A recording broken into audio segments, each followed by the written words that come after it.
most of the things that I was made to do during the day, I had to wake up, of course, wash up, you know, cold ass water. I got my 1 pack of noodles a day. Most of the skinny as shit, wasn't you? Yeah, I lost a lot of weight. Came back looking like Holiday Heart. I got the bite shit looking. Oh, no. All right, so so I mean, we look, y'all, we got laugh. But the things that I was made to do was either I was made, they made me go to the strip club. Yeah, I'm about to put it out there. Macombos. Go check it out. This is the mother of truth, Baltimore's own magical Negro, your thug unicorn, your gangster goddess, here on Gangsta Goddess Radio on BeExposedRadio.com.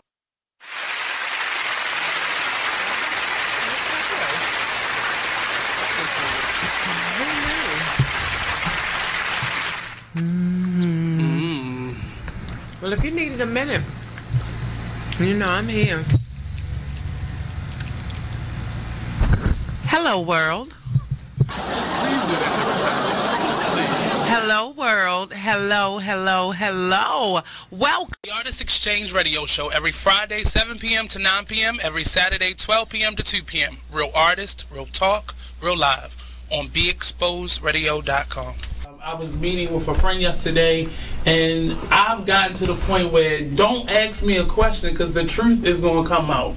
And exactly. Just don't do it. If you ain't looking for the truth, don't come to me. Don't do it because I can't hold my tongue. And she wants to be this stylist, boutique, but you're not doing anything in that nature, and I can't take you seriously if you're not doing those things. And I understood why people didn't take me seriously because I found myself in somebody else's lane. I was good at what I was doing and what I wanted to be, but I wasn't doing it for me. So how can I ask you to take me seriously if I'm living in somebody else's shoes? And nobody can do what you do, and I think that that's a big problem that people face now. Like, you see what somebody else is doing and you want to do that when that's not your lane. That's not your lane. That's not what you're supposed to be doing. But it's popular, it's getting that person money, it's getting that person applause. Oh, I want applause. I want money. Artist Exchange. The Artist Exchange. The Artist Exchange. The Artist Exchange. The Artist Exchange. Artist Exchange Live. The Artist Exchange. The Artist Exchange. The Artist Exchange. Starts now.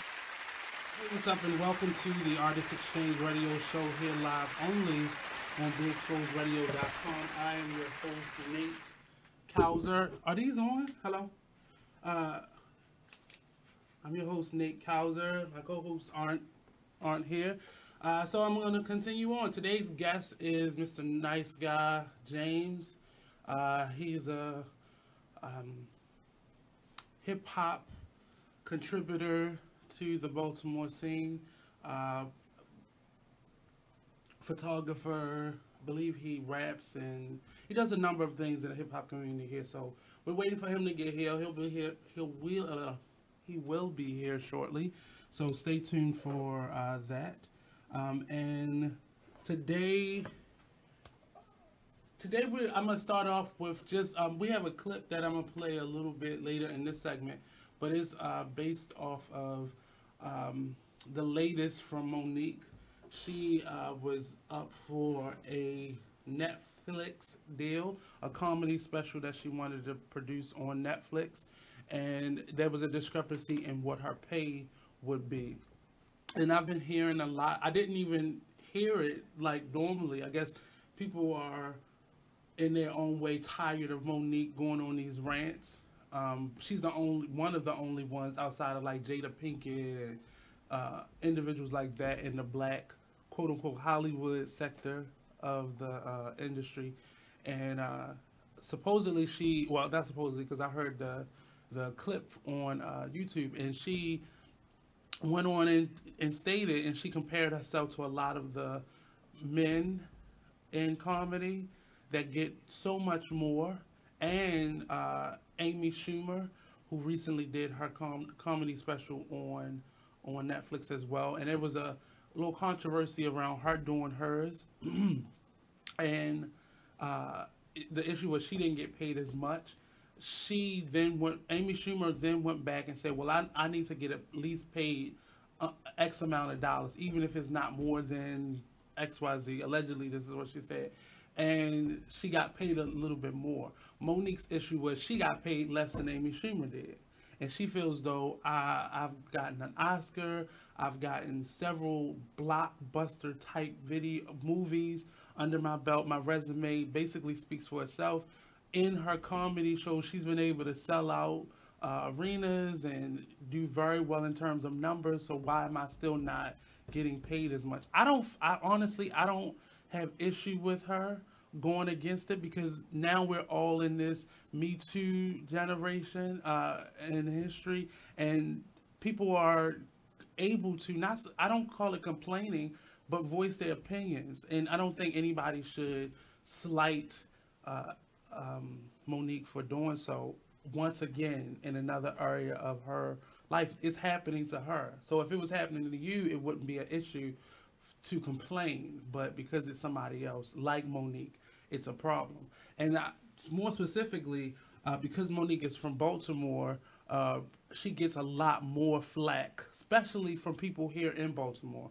I was listening to Damonn K's Radio on Fire, his morning show, and that was basically his whole rant. Because she's from Baltimore, she should have a little bit more humility. She should have a little bit more respect for the people who are striving and working hard to make it here in Baltimore. She's making us here in Baltimore look bad. Not our unprofessionalism, not our arrogance, not our, BS that we individually have and collectively have here, but it's Monique that's making us look bad. And I thought that was so tactful and distasteful, and just, it's a number of people who are kind of in a certain area of the Baltimore culture here that are currently here that constantly come out with these things to say, and I just have an issue with it. I don't have an issue with Damonn K. I don't know him personally, but I would just say, watch what y'all say about individuals. Nobody is to blame for the condition of Baltimore other than the individual person that's causing the problem. And it's not one specific person. It's not Pew. It's not this mayor or this politician or this resident or this individual. It's a collective issue. But individually, we could all do a little bit better in terms of what about the image that we put out there about our city. I have no issue. Again, I don't know Monique personally, but I don't have an issue with her saying, you know what, I've been able to do XYZ with my career. My resume speaks for itself. I should be able to at least get this amount. And people are telling her, no, I don't think you deserve that amount. And I have an issue with that, because in her argument, Amy Schumer was able to, in her conversation with Netflix, they pointed out that they don't use your resume in order to do or determine how much you get paid. And the other part of her conversation was more so, well, you just gave me stats from Amy Schumer and XYZ in terms of why they got paid what they got paid, but I'm not allowed to use the resume that I have in order to leverage higher pay. Now, Monique is calling for a boycott of Netflix, and I think there's a lot of laughter and backlash that she's getting from this, negative backlash, because people don't want to miss their Netflix shows.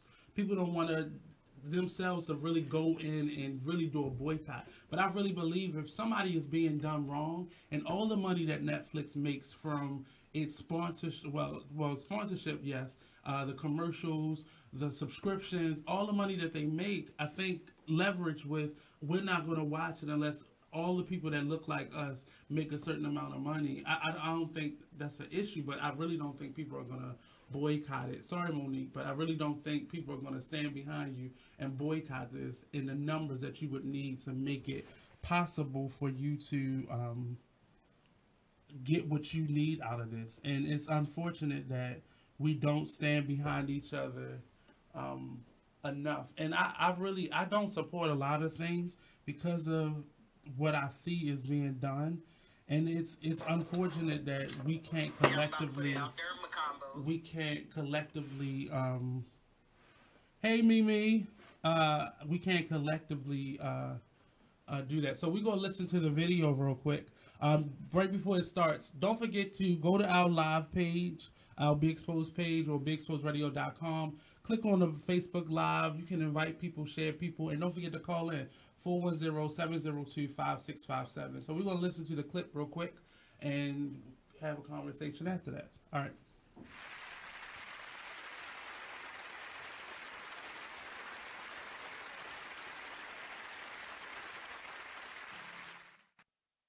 Hey, my loves.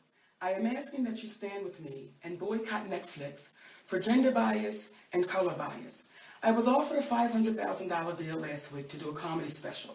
However, Amy Schumer was offered $11 million, Chris Rock and Dave Chappelle $20 million. Then Amy Schumer went back and renegotiated $2 more million because she said I shouldn't get what the men are getting, they're legends, however I should get more, and Netflix agreed. When we asked Netflix to explain the difference, why the money was so different, they said, well, we believe that's what Monique will bring. We said, well, what about my resume? They said, we don't go off of resumes. Then we asked them, what was it about Amy Schumer? And they said, well, she sold out Madison Square Garden twice, and she had a big movie over the summer. Is that not Amy Schumer's resume? And then Netflix said, by the way, we believe Monique is a legend too. Why shouldn't I get what the legends are getting? Please stand with me in this boycott of Netflix. I love us for real. So that was the clip that she has, and her and her husband have a podcast, and I watch it from time to time on a repeat, of course, just because I just don't know when it comes on, and I haven't done the research to be able to know to do that. So I do listen to the show, though, and Monique is in a special situation that she's been able to achieve so much from somebody who just started out as, I'm not gonna say just started out, but she started out as a stand-up comedian, and she's been able to branch that off to a successful TV show, which got spun off to her own TV show, The Parkers. In addition to that, she's been able to do several movies where she wasn't always a star, but she's definitely stole the show in many of the movies that she's been able to do. She's gotten an Oscar for her role in Precious. She just came off of Ma Rainey. Like, being able to portray these characters and do all that she's been able to do. She has a successful stand-up career. Monique is very funny. She's very talented, and I think there's so much more we have yet to see from her. She's been able to show her versatility from comedy to comedic actress to dramatic actress, award-winning actress, queen of comedy. Like, she's been a part of a lot of great things. She's hosted her own show before, her own late-night show that did very well. And in addition to that, Monique keeps falling into this space where people are telling her what she can and cannot do. And Monique is from Baltimore, so she ain't gonna take that. She gonna say, well, no, I can do X, Y, Z, and I don't need this. And a lot of things have been stopped and cut off because Monique has had the attitude of, I'm gonna show you how to treat me, and if you're not gonna treat me well, I'm gonna walk away from this. And I have no issue with that. But what my issue is Monique is leaning on individuals that aren't supporting her. She's in many cases, she has a lot of fans, but a lot of the people that could help her and support her and help her make change, she's leaning on them for some type of understanding. And I see that in her relationship with Oprah, and her wanting Oprah to stand up and be who she knows she's supposed to be. And these people don't care. Like, they just don't. They care about themselves and what their career is and what their image is and what their bottom line is. And we don't support each other enough to be able to really give each other the support and backing that we necessarily need, especially in the arts. And I know here in Baltimore, the black arts community, it's a lot of scraping and clawing at each other. Like, I got to get this opportunity before you get it, and I got to shut you out. There's a lot of talking about each other, putting each other on blast. And I'm not making the Baltimore art scene look, black art scene look bad, because that's the reality of what it is. You know, stay in your lane, do what you need to do, and we got to get out of a space where we want to see people fail. I listened to Damonn K's interview, and it's not just him. I'm not just going to keep pointing him out, but he's from Baltimore, and he basically said she should come back to Baltimore, take a walk around Lexington Market, see how deteriorated this city is, and get some humility. Come on back to Baltimore, get some humility, see how bad it is here, and then go out back out into the world, and you'll have a more humble spirit and a more gracious heart when it comes to complaining about what you need. He then went on to say that she has this entitlement, that somebody owes her something. No, how about we work for what we have and who we are, and we are really talented in who we are and what we do, and we deserve so much more. And it's not a problem to say I deserve more. Physically say it out your mouth when you're sitting across a table from somebody telling you who you're not and what you're not. You know, the last couple of years for me, I've had to go through some real harsh realities in terms of people who call themselves my friends, people who call themselves colleagues of mine and fellow artists, who will tell you what you're not. And stand on that and be strong about it, because they want to make themselves look bigger. They don't see the significance in who you are, and not even because you're not talented, but just they don't see it. They don't want to see it. They choose not to see it because they got to keep you here so you don't move beyond. And I've had to cut ties with a lot of individuals, a lot of organizations, a lot of people that I have been working with for so long, because they didn't see my value. And not because there was no value. They didn't see the value in me, because then in their mind, it took away from their value and who they are and such. So we're coming up on our first commercial break. So don't go anywhere. Stay tuned. Stay locked in. Definitely help me share this out. Invite your friends. If you have any artists or entrepreneurs in your circle, invite them to this conversation. I would love to hear your point of view, their point of view. Give us a call, 410-702-5657, and we'll be back after this short commercial break. Don't go anywhere.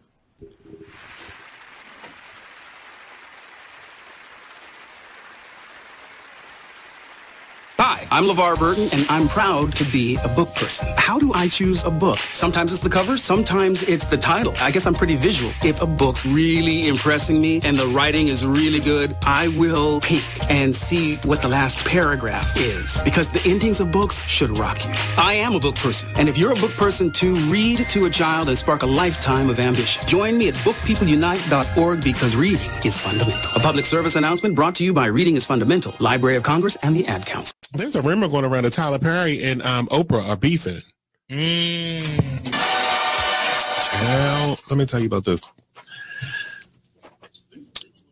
Tyler. Okay.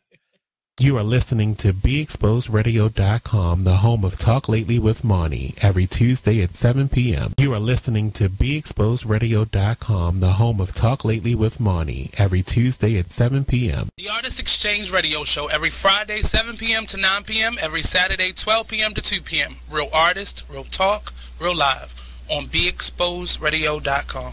I was meeting with a friend yesterday, and I've gotten to the point where don't ask me a question, because the truth is going to come out.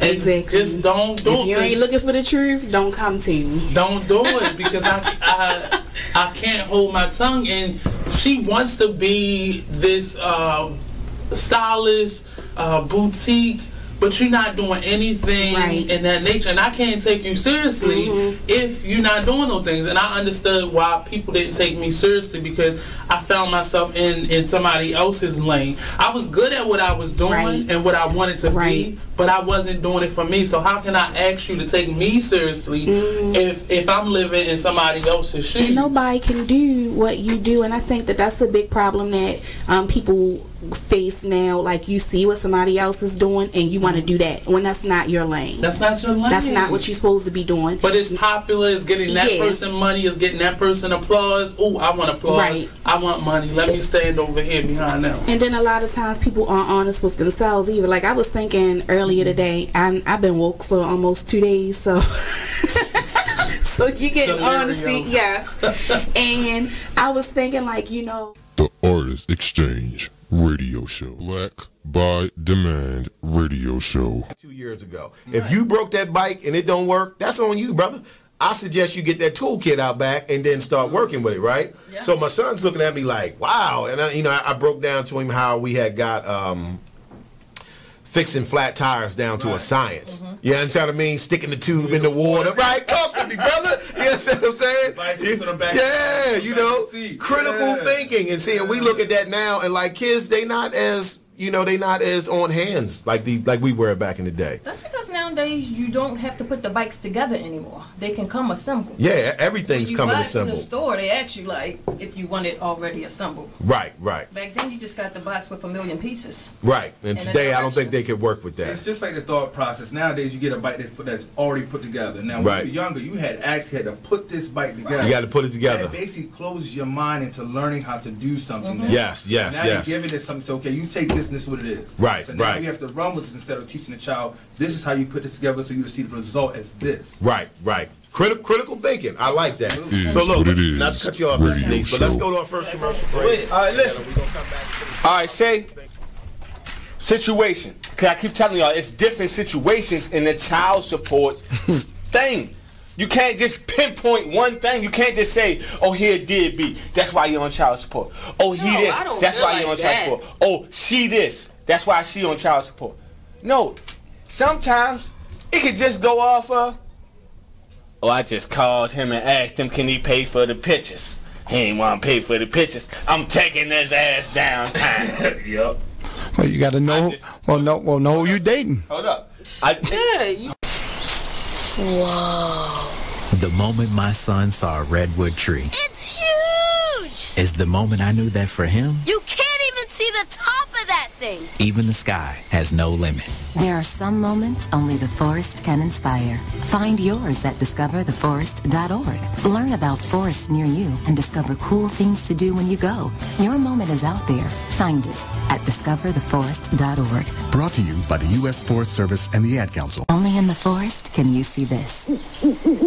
But nothing beats the moment you see that. Cool! That's your child's eyes opening up to a world of possibilities.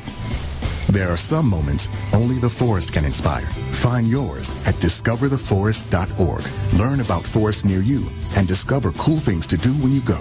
And you might just see this. Visit discovertheforest.org. Brought to you by the U.S. Forest Service and the Ad Council. You are listening to BeExposedRadio.com. Welcome back to the Artist Exchange Radio Show, only on BeExposedRadio.com. It's me, your host, Nate. We're here live at the Be Exposed Radio studio, and I'm not going to be negative towards Mother Nature. I'm just going to say this is the nouveau winter that we're having here. She's giving us a taste of all the seasons in 1 week, actually. But I'm not going to complain because it could be a blizzard outside, and we don't want that. But joining us, we have two individuals that are very much so a part of the Baltimore music scene here in Baltimore. One being Mr. NiceGuy. And say his name one more time. It was just in my head. DJ Rocky Styles. DJ Rocky Styles. I met both of them at an event at the Downtown Cultural Arts Center. And we finally got them on air. Nice. If we could real quick, starting with you, NiceGuy, let us know who you are, what you do, and all right. I've had a bunch of names. Like you said, I've been in the scene for a little while. Who you running from, sir? Who you running from? Let's not even cover. We're not even gonna get into that. But I was Snoop Rockwell at one point. A lot of people might remember that. Okay. I was the Illogical MC. A lot of people might remember that. I've done the band thing. Tried to do the acting thing. Tried to do the movie thing. Tried to do the modeling thing. Okay. And now I'm just doing whatever. So are any of those things sticking, or you will go back? I just like to stick my hands in a bunch of pies. Okay. I just like to try a bunch of things and see what happens. You know? So you're definitely related, because I think that's my problem. Right. I'll say it's a problem because you got the same last name. Yeah. We kind of found that out at the event as well. Yeah. I don't meet many people from my last name, but when I do, I take notice because I want to see, is the crazy really genetic? Yes, it is. Is it really the part of the DNA? Because I don't meet many people with my last name, so I just know the crazy that I already know, and then when I meet new people, it's like, oh, okay, so it's genetic. It's genetic. It's genetic. It's funny. I don't want to sound like a stalker, but of course, I get on Facebook every now and then. I'm like, let me see who else. Let me look for my last name. I've met quite a few individuals like that. I've met somebody with my exact same name, which is really eerie because I've never seen that combination. I've got a story about that. You asked about the crazy. I got the crazy for you. I got a story about that. So okay, I'm not gonna put all my information out there. But I was born I was born September ... 19 ... right? So there's a time in my life where I'm thinking maybe I want to get into the FBI, or maybe I want to work for, maybe I want to do something, a little bit more in depth. You've really been exploring.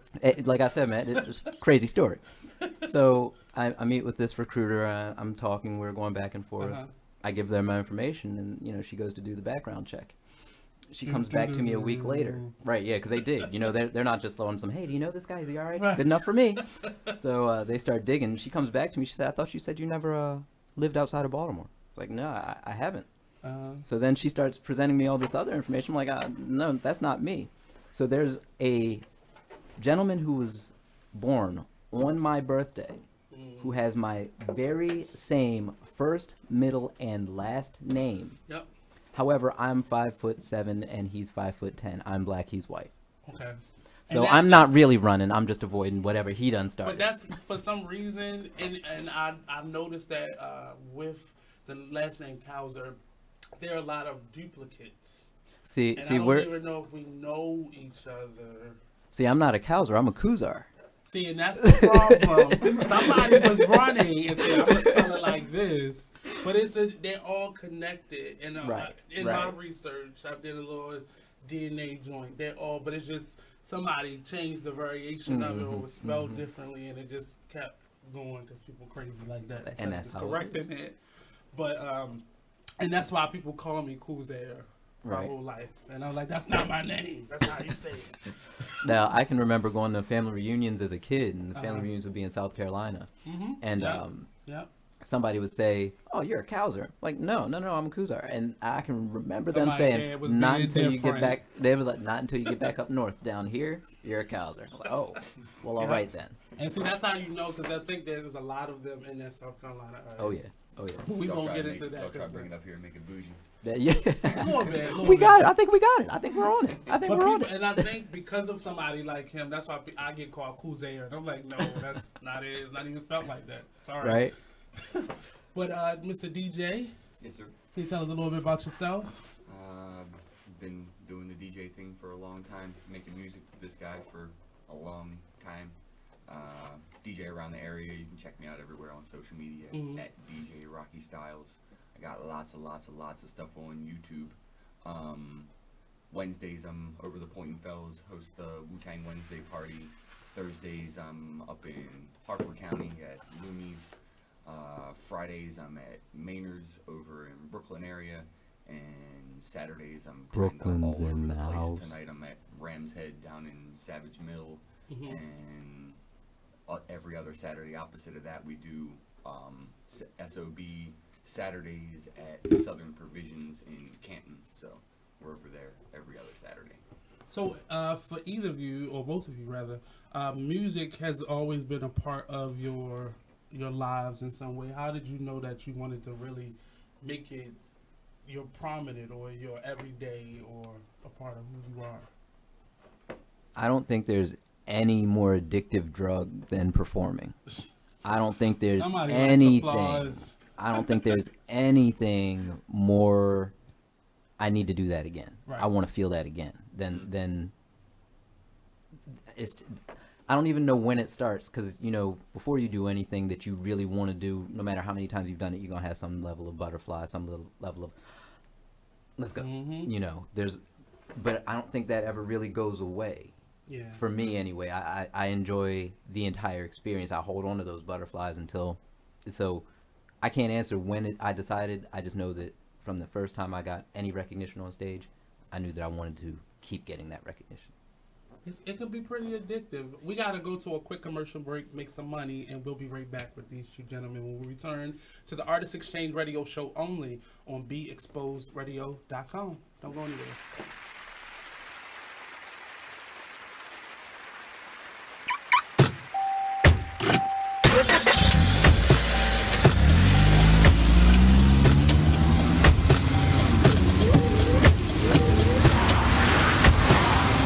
Driving has a rhythm all its own. Don't wreck it with a text. Before you get behind the wheel, silence your phone. Or better yet, designate a texter. For more text-free driving tips, visit stoptextstoprex.org. Brought to you by the Ad Council and the National Highway Traffic Safety Administration. Green light. Hey girl, school zone. I'm getting hungry. Car changing lanes. You want to meet me for pizza? Stop sign. Intersection clear. Yeah, street. Pizza sounds good. Ballin' Street? Girlin' Street! It's hard to concentrate on two things at once, like texting and driving. Stop the text, stop the wrecks. How will you stop texting and driving? Tell us at stoptextstoprex.org. Brought to you by the National Highway Traffic Safety Administration and the Ad Council. My name is Ruth Rusi. I'm a retired teacher. I'm 91 years old, and this is how I live United. I say retired, but not really. Once a week, I read books to children as part of United Way's education program. Reading to a child creates links between language and literacy. It creates a bond between grown-up and child. And believe it or not, it prepares them for a better academic future. Oh, we read about frogs and flies and pigs with wings, all sorts of juicy stuff. It's a joy to watch all those little faces. I figure I have the time and they have the need. And I've always believed that if we're not here to help each other, then what are we here for really? My name is Ruth Rusi. I help kids prepare to succeed in school. So I don't just wear the shirt, I live it. Give, advocate, volunteer, Live United. Go to liveunited.org. Brought to you by United Way and the Ad Council.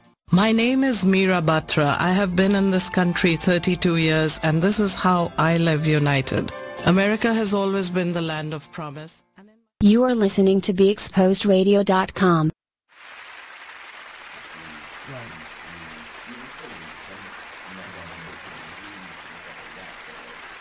Not pushed as much, you know what I mean? It's almost like projects in between projects, right? You know, just to keep your name out there, and like Drake famous for that. Like, is it? So what I'm hearing, I just saw an interview with I can't remember his name, from Atlanta, but he was saying the way mixtapes come out now, it's kind of hurting, not so much the artist, because you get to travel and work with it, but because beats are so heavy now, right, it's hurting like engineers, because they're not getting paid from a mixtape.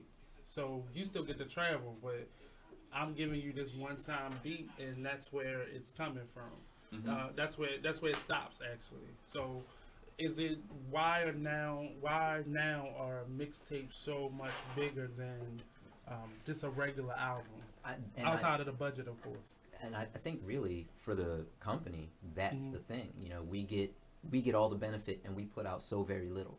Right. You know, everything, like, can't have a song without music, but producers aren't in the budget. So producers are then going to get jerked around for as long as they don't run up on somebody with, you know, their crew. People with, but that's really what that's. I mean, how long can you work for free while you watch the people that you work for eat well? Right. You know? So artists are creating these new avenues, but then something happens where now streaming is more important. So now streaming is something that artists look forward to, but now the music industry has figured out a way to get paid from that, more so than the artist. So at the end of the day, the artist has to keep trying to find ways. New ways used to be touring was the big thing. Now they're trying to get a part of the now they want you touring, so then it turned to merch, and now they want a piece of your merch. So I mean, it's just like anything else. Everybody wants as much as they can get. Mm-hmm. Is that how has that been for you? Like either of you trying to be it, because if you're not mainstream, quote unquote mainstream, you're getting even less of the pie, but you can be directly connected to your audience. That's the only benefit that I see from it. But how has it made it harder or easier in like the technology age, social media age today? Is it easier or is it harder? Or to me, it's what are much the pros easier. and cons? Yeah, for sure easier. Much easier. Now, you're always going to have the issue of generating followers. You're always going to have the issue of, you know, putting out the right message, you know. And as long as you're aware of that, as long as you know that you can't jump on Facebook and say, hey, screw this entire group of people because, you know, as long as you know what you're doing and you manage it, I don't see what the problem would be. So the business, so go ahead, I'm sorry. I agree totally. So the business side of what you're doing, how has that gotten easier or harder in terms of, because the talent, the art kind of ebbs and flows and it's going to be what it's going to be, but the business side is definitely, because now you're on the same page as somebody who is mainstream versus... Well, and that's probably the comparison I would use. I can reach out and touch anybody. Right. You know, hey, I might have to send 500 messages, but on 499, they're gonna be like, man, who is this? 500. So it's Why didn't I open this a long time? Yeah, that's all it is. 500. Get on it now. You know, copy and paste. It's okay. They're not gonna pay attention till 499. Then they gonna go back like, this is gonna be the same damn message. But by now I'm in your pocket, so it's, you know, by now you're like, all right, let's see what he's got to say. So are you on top of social media, or is that a I'm part building. of what? I'm building. I'm building. It's the kind of thing where for me, I had to decide. All those things. Actually, I think I am private. That's. I'm still building. You know, I'm looking to add content. You gotta get over that. And they're going to. I'm gonna help them with that. We gonna sit down, have some coffee, straighten it out. You know, I'm gonna turn their women back over to them. Oh wow! See, he's telling on himself. Live on I figured it was gonna come out eventually. Nice guy's just a joke. Watch out. So, in terms of just being able to put your work out there, how have you been able to balance the business with being an artist? Because now you have to do everything yourself. Now it's not like this machine that's helping you. But now you have to do everything yourself. I really haven't. When I think about it like that, we also have a lot of people that we go to, so we don't have to do everything ourselves. Yeah. Okay. Like the guy that does a lot of our graphic design and stuff has been doing our graphic design since he was like 14. He's like 26 now. You know what I mean? So anybody that we know that can do something for us that we can't do, we're going to that person. Anybody can add to. At the same time, too, we've also been covering our bases with a lot of stuff. Like, dude just bought a camera last year, so he's been getting nice on the photography thing. So now I don't got to pay for photo shoots no more. But we got to get him to take pictures of him, though. I'm getting all right with it. It works both ways.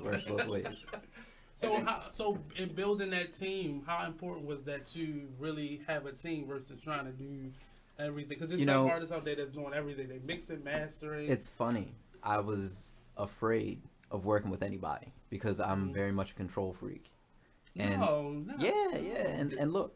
To be for real, this is the third time we've recorded this mixtape that we're about to put out for him. Because I do engineering also, but I don't have a studio. Okay. So we were like, I mean, let's just do it, see what we can make happen. Did it once, and we were like, nah, this shit is fire. We need to go somewhere else. So we went to another studio. It was just taking so long to get everything done. We then went to a third studio. It's about to be done now, and it's a guy that he's known forever, and like, it's the perfect marriage, man. Like, we could have not asked for a better producer. So if you don't know David Brown, get to know David Brown. So here in the Baltimore community, it's pretty much everybody knows everybody. How do you choose who to work with, who not to work with, or who to be like your go-to person? I'm looking, if I can get a hold of your CD or go to your SoundCloud page or hear your music and hear what you've got going on, and I can hear where I fit in. Let's do something, especially right now. Yeah, and like for real, the hip hop scene in Baltimore, like the actual hip hop scene, the underground scene, like everybody's super friendly. Like, you know what I mean? It's not.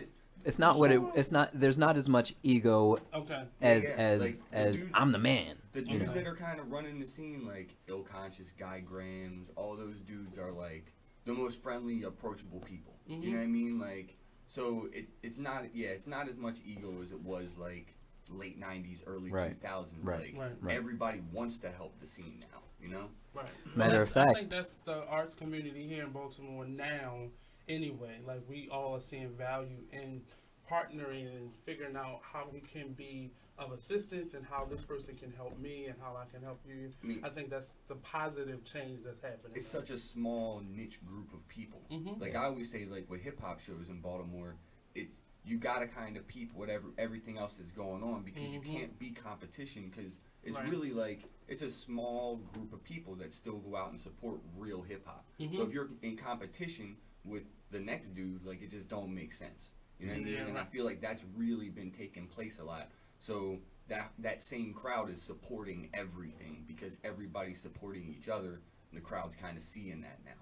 So I think it's hard not to do that because Baltimore has a bad reputation of being so cliquey, and I just want to see the walls come down in terms of being able to network. Because I remember my very first time going to Atlanta, it was probably like over 12 years ago. I didn't hear, the only person that I knew that wasn't from Atlanta that I heard was like Janet. That's because she was talking to Jermaine Dupri at the time. But outside of that, they all were, everything was, you listened to the radio, you heard the same artist that was from there. Everybody sounded the same, or in terms of their lingo, or whatever. It all sounded like Atlanta. It wasn't like somebody being played unless you was listening to something that was being funneled into Atlanta. Right. That's when you heard like somebody outside of the city limits. But and then they took over the game after that. You said that was 12 years ago. They weren't running stuff the way they are now. You know well, they're running it because they kept everything inside. So they supported everybody. Right. You know what I mean? So people are now going there. Opposed to them having to outsource everything. I heard this Big Boy interview, and he was like, last album that he dropped, his album, 2 Chainz, and Young Thug all dropped on the same day and all had huge support. 3 generations of Atlanta artists that are still killing it. And like, because they realizing you don't have to, I hate seeing those memes on social media where one of these rappers gotta go, one of these artists gotta go. And everybody's doing that. That's on every Facebook. I'm so sick of that. Right, because it just feels like I can only, because now I don't have to buy your whole album. I can stream the 3 songs that I like, I can stream the 2 songs of yours and everybody can get a piece of the puzzle. Yes. You know, it doesn't have to be, somebody has to go. Like I hate, like I have a copy paste on my clipboard where I just say, nope, all of them is room for everybody. And then I'll just post it and then people are like, well, you're not playing the game. I don't want to play that game. Yeah, well, I got to get rid of somebody. Apparently, at one point, I'm going to be one of the pictures on there. And I don't want to ever be in a situation where somebody got to choose me over somebody else. Why can't you go to both shows? Why can't you support both artists equally? So you got to spend all your time listening to this one artist. Like, I tell you what, if you only listen to one, you can listen to my favorite artist. But if that's really all you listen to, that says a lot about you. You got to have a more broad way of thinking. You got to open yourself to more than that. You're limiting yourself in terms of how much you know, how much your growth is, because you're just listening to this one type of thing. And now I see that happening a lot now because people feel as though they have to choose between what camp are you with, what team are you on, and it goes beyond that. That's music to me got really boring because that's what it started sounding like. This whole group sounded like this group, and then this group over here, and then they argue because this is not real and that's real. Right. Well, I've taken a break off from hip hop. Honestly, I can remember in the mid to late '90s when everybody went gangster, but you know, they didn't do it right. They didn't do the Gangster Disciples. They weren't. Well, let's all be mafia, but the mafia don't fuck with niggas. But anyway, so when everybody did that, I kind of left hip hop for a little while. I ain't even going front. I went to alternative rock. But with alternative rock, again, you just spread your mind a little bit, listen to some other things. Next thing you know, when you pick up your pen to write your rhymes, you coming from an angle nobody else thought of. So I'll ask both of you this because you're part of it now, but the whole idea of what mumble rap is, are you against them this new generation creating their own lane, or are you one of the ones like, well, that's not real hip hop, they're not doing what they're... I'm straddling the fence, but here's why. Because... But you don't have to be a fan of it, though. No. But there's no reason not to be. See, he explained to me how we gotta listen to music nowadays. When I'm in the club, certain things just rock. Right. When I'm in my house, I'm rocking certain things. Right. And that's what it comes down to. But at the same time, Busta Rhymes was hard to understand when he came out. but I listened to them until I could. Right. So I'm not necessarily against it. I understand, and I also understand that yes, I'm an old man now, and I don't want to hear it. And I wouldn't even go that far. It's probably our old man, but Yeah, that's I not mean, the point. yeah. That's not the point. But it's more every generation. I've seen music change in terms of what people look like, how they dressed, Yes. what the sound was. The emphasis now, the last couple years where the artist wasn't even important. It was the beat or the music, and you like. Can you just turn it down just a little bit so I can actually hear the person? Or can you take the mic a little bit away from your mouth so I can actually hear what you're saying? Because it became about the beats and the music. Right. But I've seen it change, and this generation didn't like what was coming up, and, the next generation didn't like what was coming up. I'm just afraid what is going to be next. I'm not a big fan of it, but you'll find something that you like in it. Yeah. And you'll find somebody from another genre coming in and trying to make that whatever it is their own. Right, make it fit how they need it to fit. Right. And honestly, something like that happens, and it might change the whole game, and it might change the mumble rap scene into something that a real hip hop head can support. And I don't say that in a judgmental way. Right. But at the same time, I'm from the era that rappers did. Actually rap. Yeah. I just kind of left it hanging so people could be like, rappers did I'll what? say it. I'll be the person. I'm the person. What did the rappers do? My thing, though, as a DJ with the new school stuff, we all know in the 90s, hip-hop wasn't mainstream the way it is now. But what does that mean, though? They still don't want to admit that white girls are listening to trap music. Yeah, but they are, always you know what I mean? were, though. Like, was it ever a time when they Nah. Not I grew up in the burbs. Like, so there was definitely times where hip hop wasn't 90s to be played. hip-hop especially was a very male-driven scene. Like, maybe very it was just male-driven. the clubs I was going to because I heard them listening to it. So Just could be. Location. Was playing hip-hop or was playing Baltimore club? Well, I mean, I've lived other places, but I've seen everything get played. I just think it wasn't in... Does it become mainstream when it's in a commercial or when Gap is playing it in the background? Like, is that when it becomes mainstream, or because it becomes these clubs are mainstream playing when there's that much money behind it from the industry, also. Okay. Like the way I also look at mumble rap is it's what they did to rock and roll in the '80s with hair bands. That's what it is. They're rock stars now. You know what I mean? Everybody's over came top out and people didn't understand it, and what? Not even the not understanding part of it, but they're rock stars now. You know what I mean? And they don't want to be rap stars. Like, they come out and they get upset when they're called rappers. No, bro, I'm a rock star. Right. Stick my chest. 90s cats wasn't trying to be rock stars. They were trying to be hip hop. And then they became rock stars and didn't really have to change themselves. But now these kids coming up want to be rock stars because rappers elevated what they were to that level. Right. Okay. And they just want to come out at that level. They don't want to do the work. They just want to be rock stars.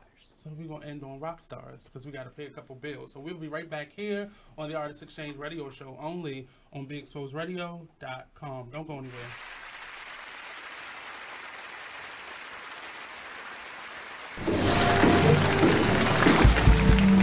It is with great pleasure that I welcome you to today's graduation ceremony.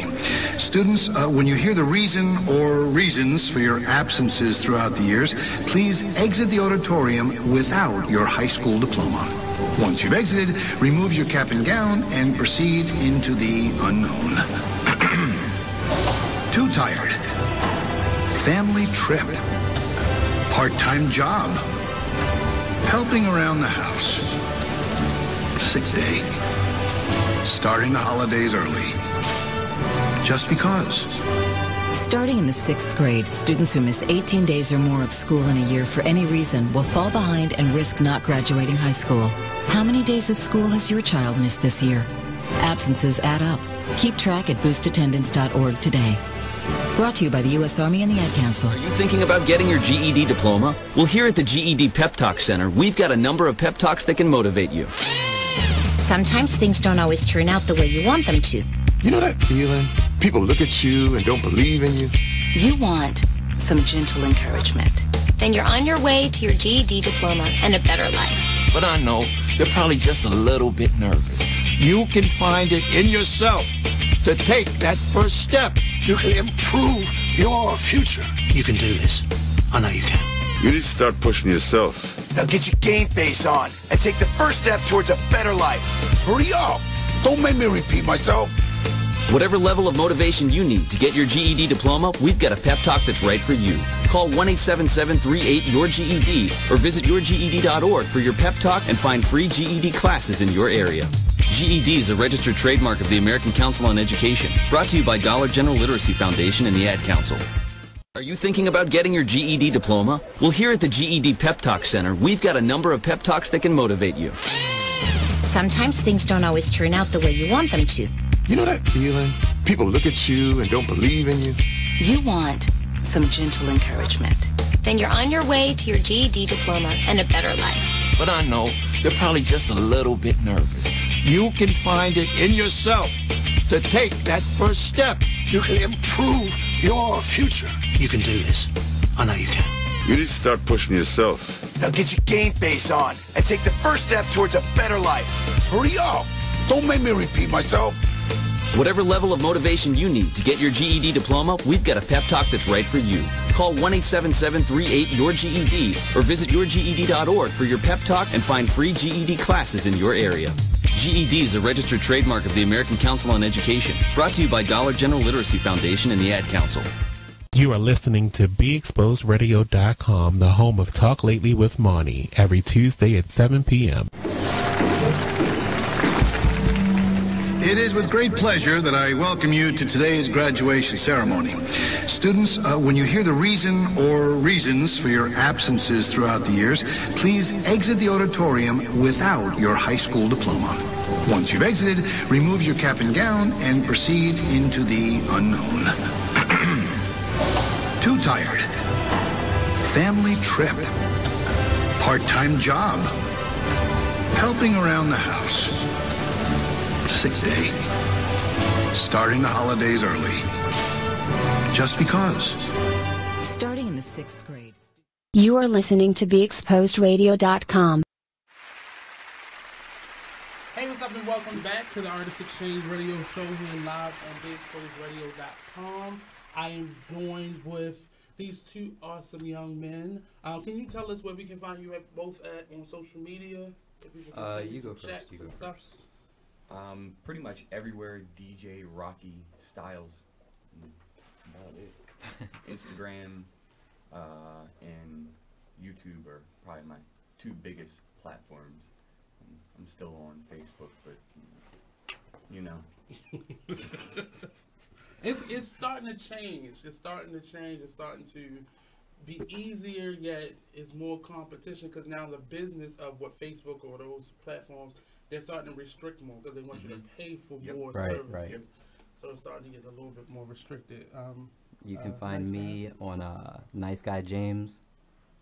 That's my Facebook, and I'm also NiceGuy James 410 on Instagram. I kind of gave up to Twitter, and you talk too much. Kind of. 147 ain't gonna do it. But you can use pictures now. They let you not count the pictures. Oh, word? All right. See, I didn't even know that. So the pictures don't count now. Okay. So it's just the words now. All right. It's still too little. Yeah, both. Yeah. Because and I'm always throwing the ... in there, so you know. I don't abbreviate either, so it doesn't help. Yeah. So I really just Facebook and the IG. But I'm and to be honest, I want to get more. I want to focus on Facebook a little bit more. It's changing. It is. Changed a lot in the last month or so. It really has, and I've used it in the past for trying to put out other images, other messages, other ideas, and now I just kind of want to roll it into strictly being for my music and for more so just for me.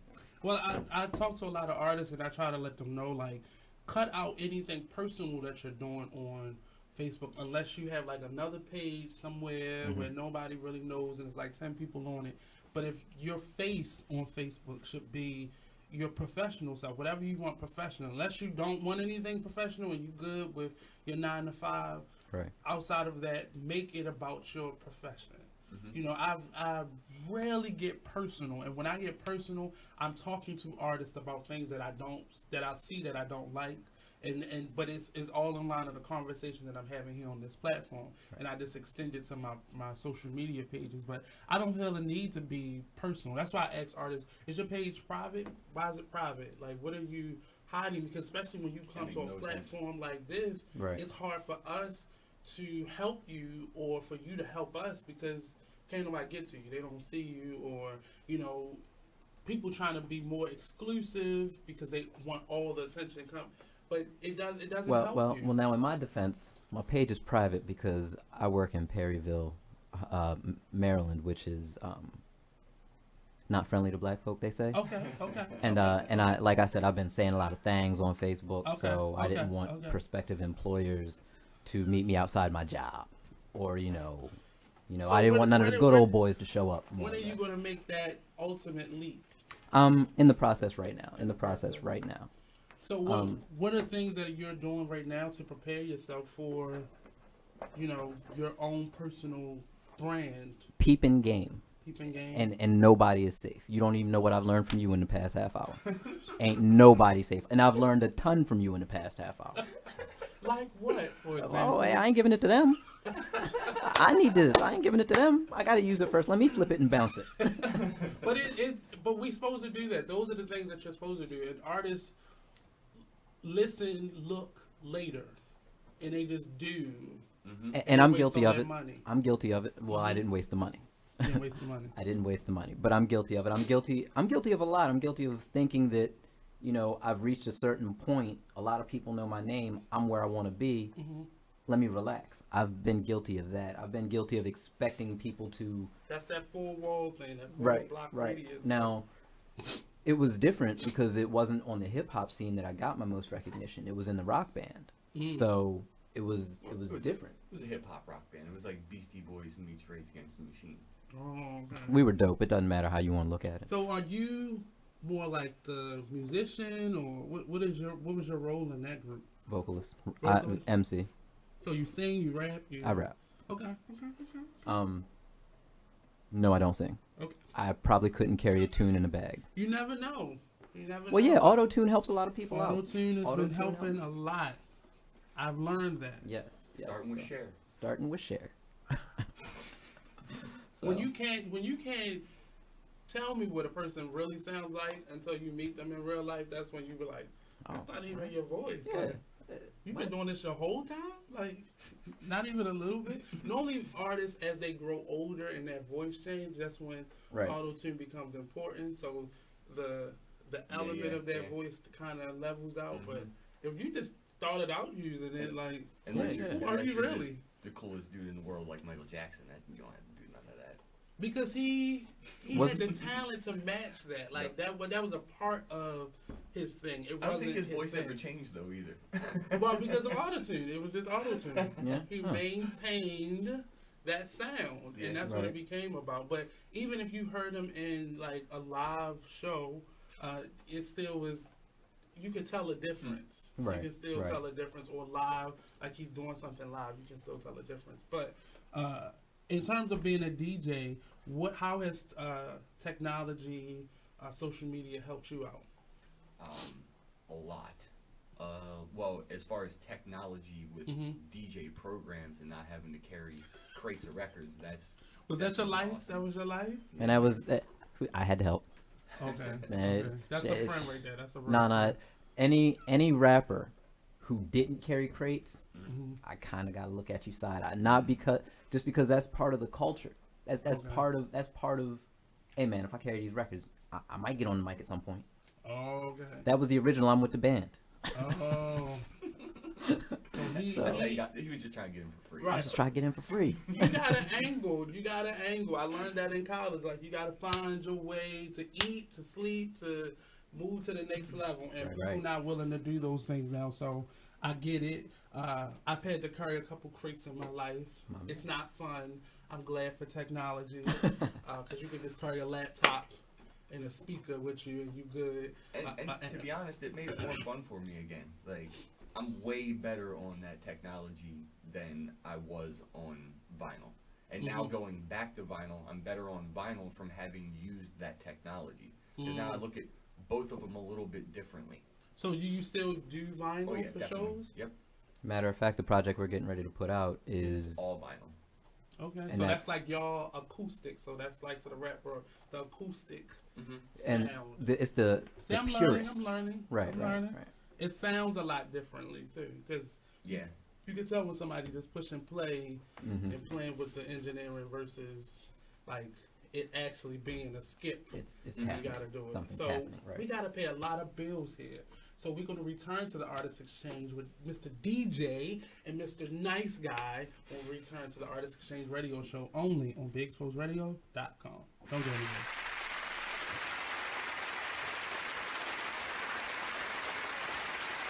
It's time for flashback.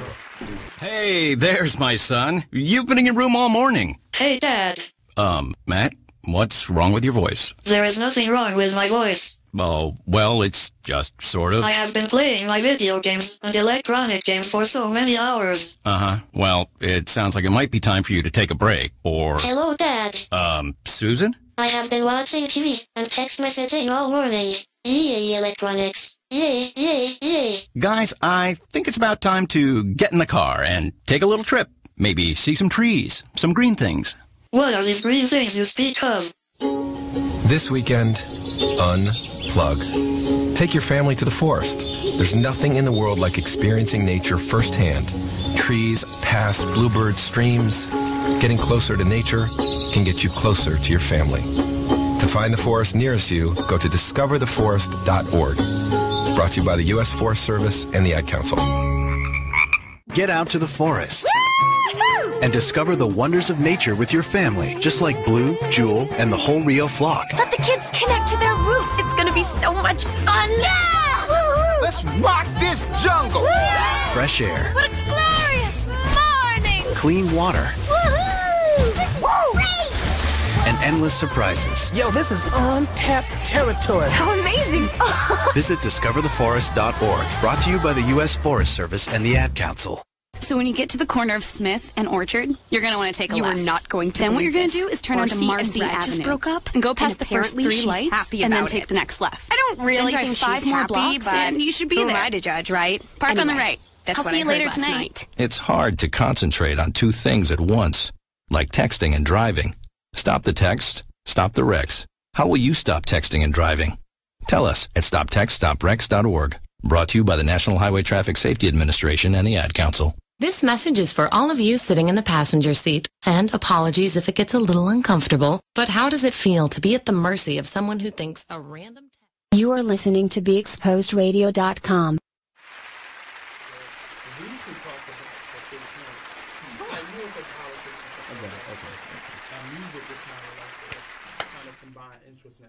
So welcome back to the Artist Exchange Radio Show. We got DJ Rocky Styles in the building and Nice Guy James. I just think there's a lot more behind that. It's like a loaded question that behind his name. So I think it's more behind that he's actually telling us.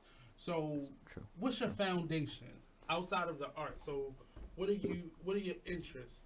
My interests. Wow. All right. Nobody asks him that. Nah, man. Nah. That's a good question. I like BMX biking. Okay. Are you good at it? Or you like watching? I used to be nice. I used to be real nice with it. So what happened? Well, you grow up. You get old. Them knees. No, my knees are good. My knees are good. It's the thumbs. If you're holding on to handlebars and you can't grip them the way you used to, you're going to go flying when you know. What have you been doing with your hands, sir, that you can't? I'm an old man. His thumbs. Most people's knees go, but his thumbs are gone. There was an accident, and I did hurt my hands. Okay. Like trying to change gears, or no? I was just going too fast. The tree jumped in front of me, and you stopped it with your thumb.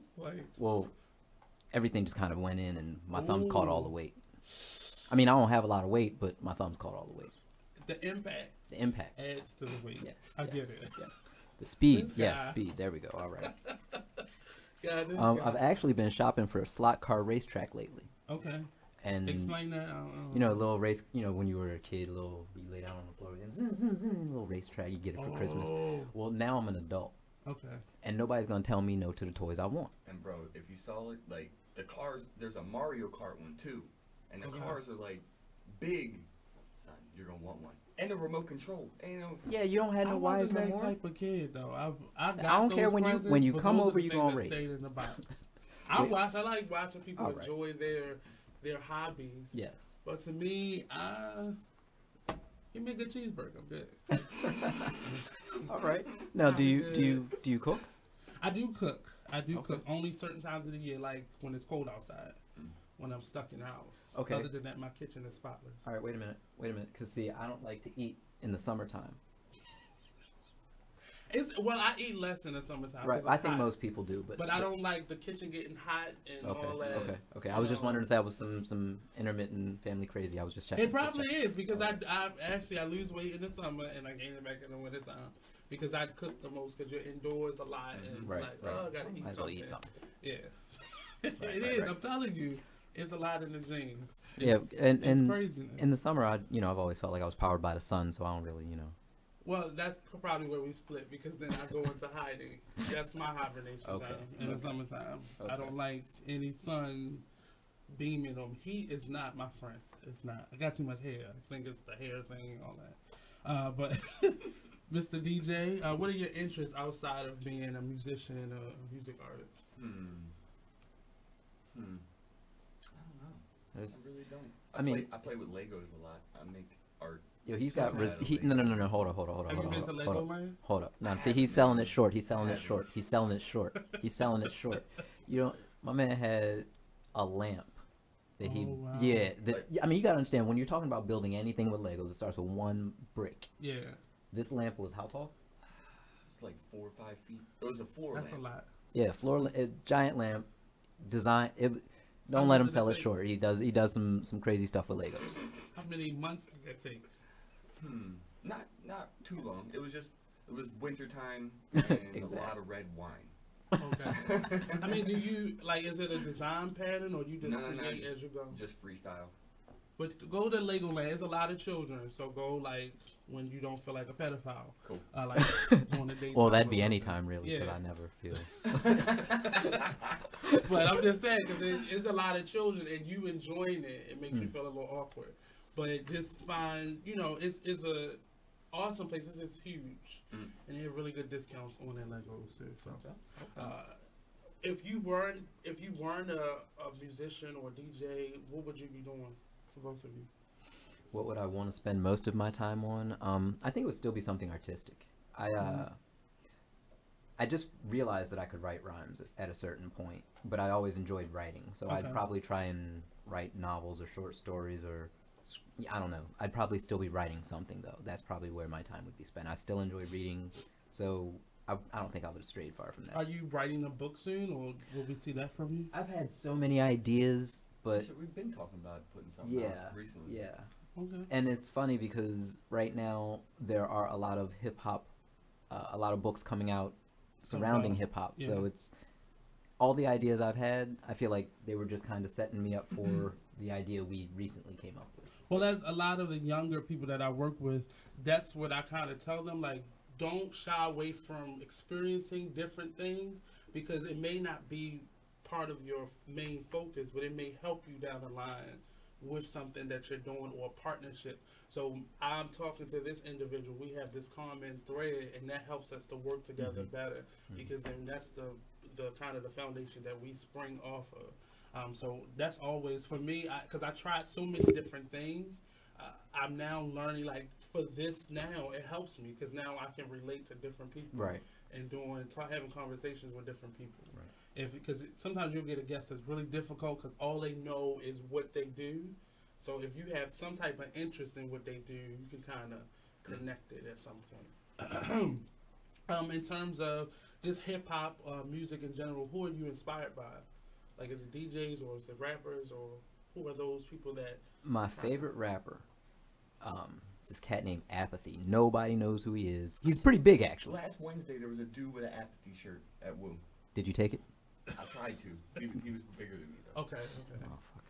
That's his line. Yeah, I understand. And I can't... I understand that. I'm 5'7". I understand that. So, but Apathy, he's...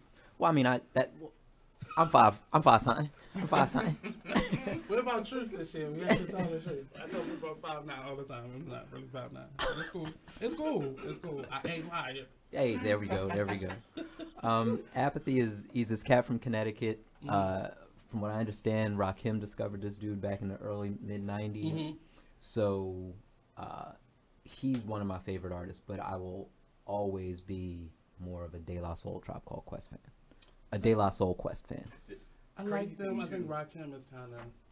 When we had a radio show, we just started calling, like, just still in the vinyl days. So I started going through my crate and just literally calling record labels. Apathy, the first time we were ever exposed to him was on the phone.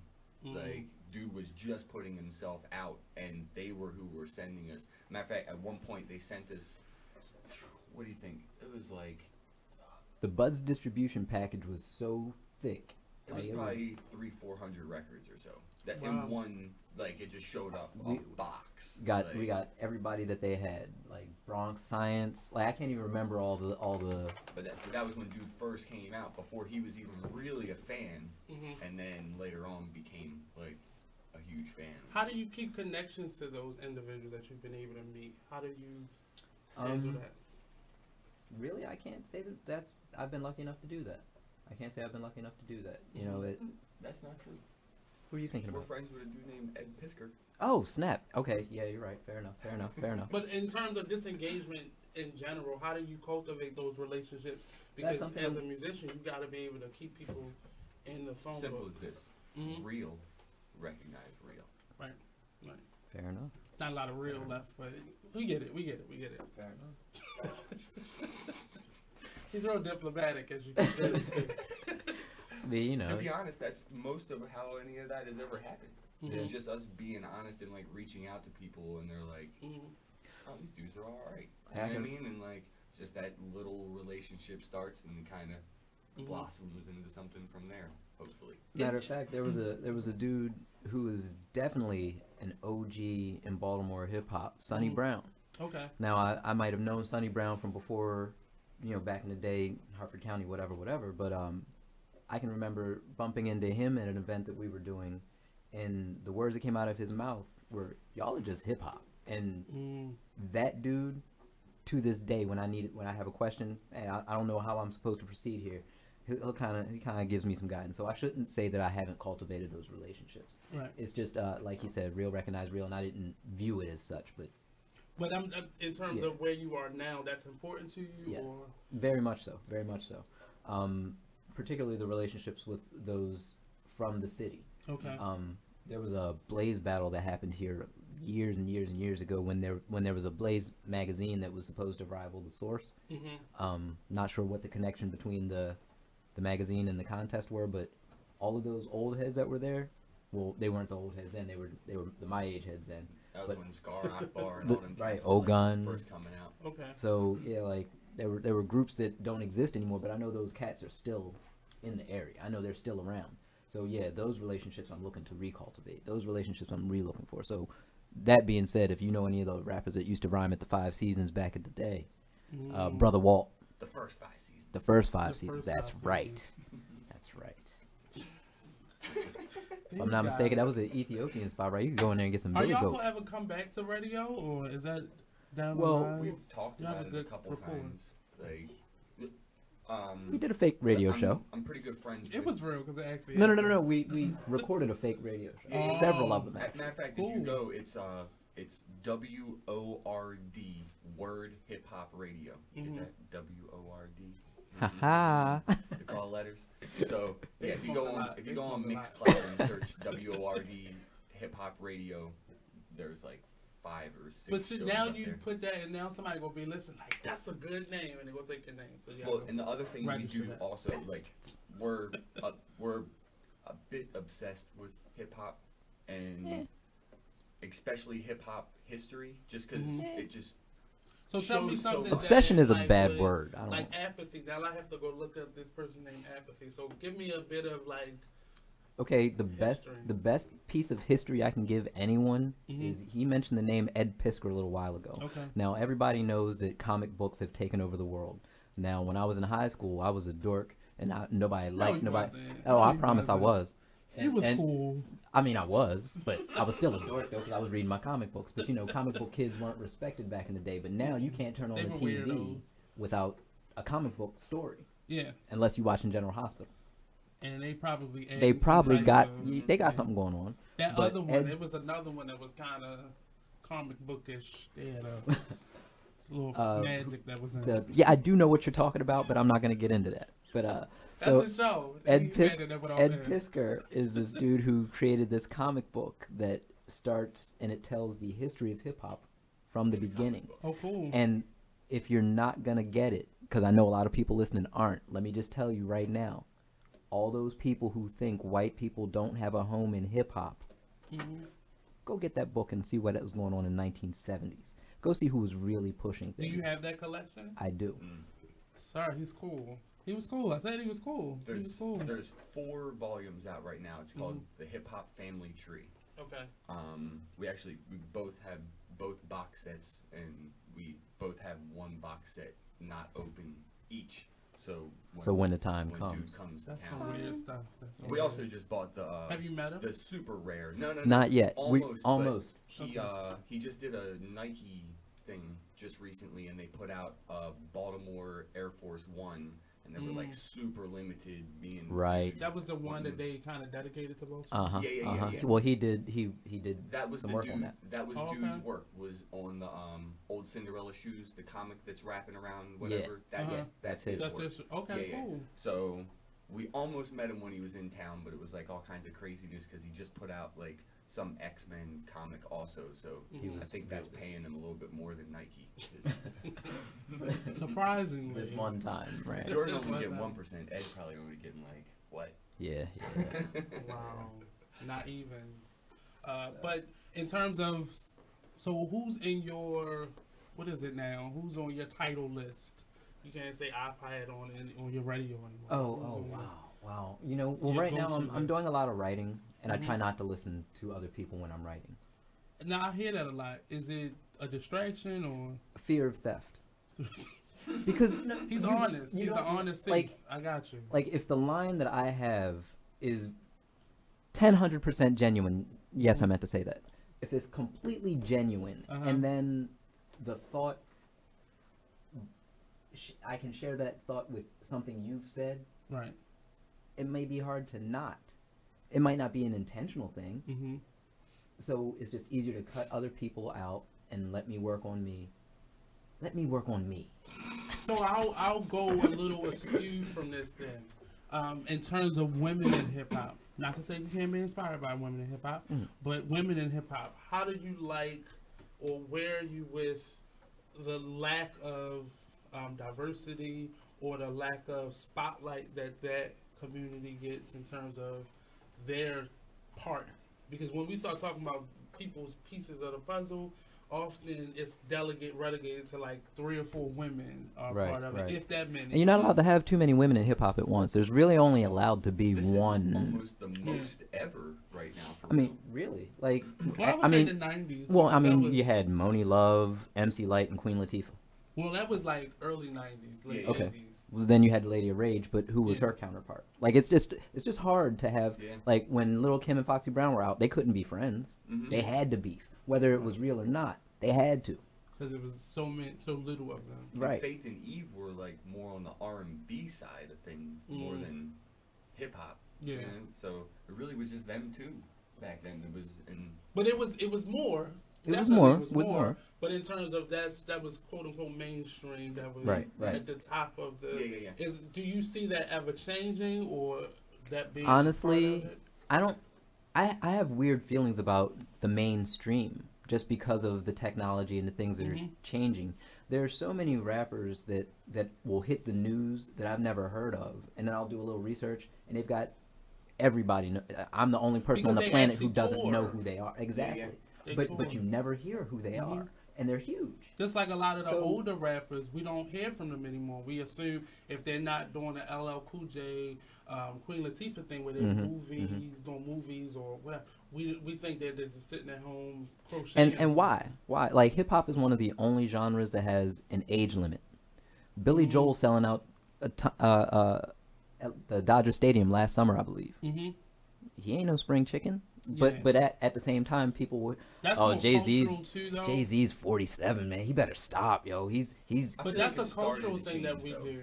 I feel like that started to change just recently. It needs to change. It's something that needs to change. To be honest, like I've said it a bunch of times. I think because of new hip hop, it has made the next generation go back and start appreciating what we actually had.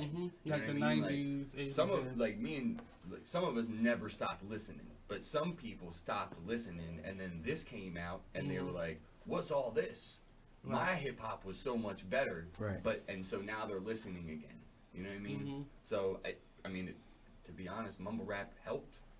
And at because the same it was time, inspired by a certain generation, and they just added their spin to it. Well, there was an artist, I can't remember who it was, but one of the things there will never be another 90s. Oh no. That's why they call it the golden era. Well, they call it the golden era for a reason. They remaking it now, so I don't. Not saying they redoing it, but everything is inspired by what it is. I think, especially this summer, we're going to hear this Cardi B 90s themed album. What's his name?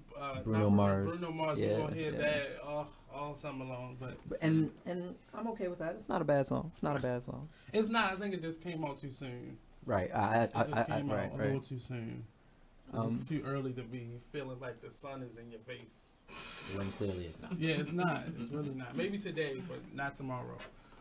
And just going a little bit more, how do you determine when you put your music out or what you're spinning in clubs? How do you determine that?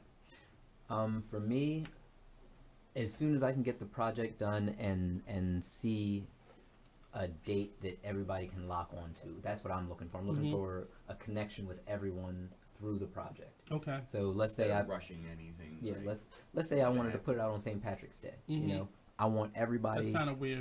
Cool. It's not gonna be but let's say I did. I would be in the bars promoting it, drinking drunk, falling over with people. You know, making sure that I put it out that way and advertised it as such. Okay. That way, people who were falling over drunk would be like, "Oh, that guy. Let me go get drunk with him." And he don't even drink like I don't that, even drink. It wouldn't take So. long. Well, that's fun. That's the fun part. I love being around drunk people because I don't drink. Right. I like to keep it natural.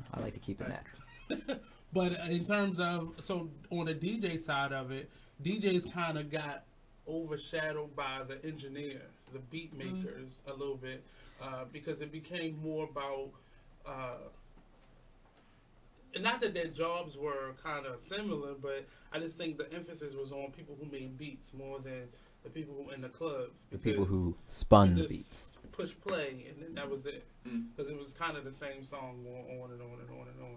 But in terms of the DJ, how much power do you now have compared to what you did have? To be honest, how many people carrying your racks today? I mean, I make more as a DJ now than I probably ever had. You know what I mean? Just because of where the music has gone. Okay. You know? Right. Like, explain that a little bit for us. What's that? Explain that a little bit. Well, music like is more party now. Yeah, people are driven out to bars, events. You know, and DJs have gotten so much exposure now. Like you don't go to see bands anymore. It's cheaper to just hire one dude to do your music all night long. So I mean, there's hundreds of DJs in the city now that do it full time. Right. You know what I mean? And make good money. Got kids and houses and cars and whatever. Like so. And some of them even have skills. Some of them. Some of them. But they still, even without skills, they still got houses and cars and kids. You know. So how do you feel about somebody like a Paris Hilton deciding I want to be a world DJ now? Next question, please. I'm just saying. I mean, she's obviously not DJing, but at the same time, it's still. But she got the headsets on. She's standing in front of the system. But it still puts that in the mainstream. Right. So it's still exposing what I do to the mainstream, which is helping me in the long run. Are you mad at how much she's getting paid versus how much? Nah, I ain't mad at anybody for getting paid. Over on somebody. You know what I mean? Like, because as soon as I find my way, I'm gonna be looking down on you. Yeah, like if you can get over, more power to you. You know what I mean? Because that's what it became about, the celebrity DJ. Yeah. Yeah, here and there. Even though they were already celebrities. You're already paid. You're already... The root word of celebrity is celebrate. Right. And for just because we're right there right now, most of them are not worthy of celebration. But at the point that you're a celebrity... Because I want you to come on here. You said that. I want you to come on. Never mind. So you know, it's just I don't see where some of these people deserve any heightened celebrity. I mean, just for pressing, like you said, just press and play. There's still idiots eating it up though somewhere. Yep. You know what I mean? Like if it wasn't for those people wouldn't have that power. Right. To not do anything and make that much money. You know what I mean? So. Because it became, so the DJ then became that thing where actors, because first celebrities were becoming actors or something else. Yes. But now they went through this phase. Actors want to rap, DJ. rappers want to act. Right. Now everybody wants to DJ. Yeah. Word. Because you've rapped and acted and you're a DJ. Yeah. Huh.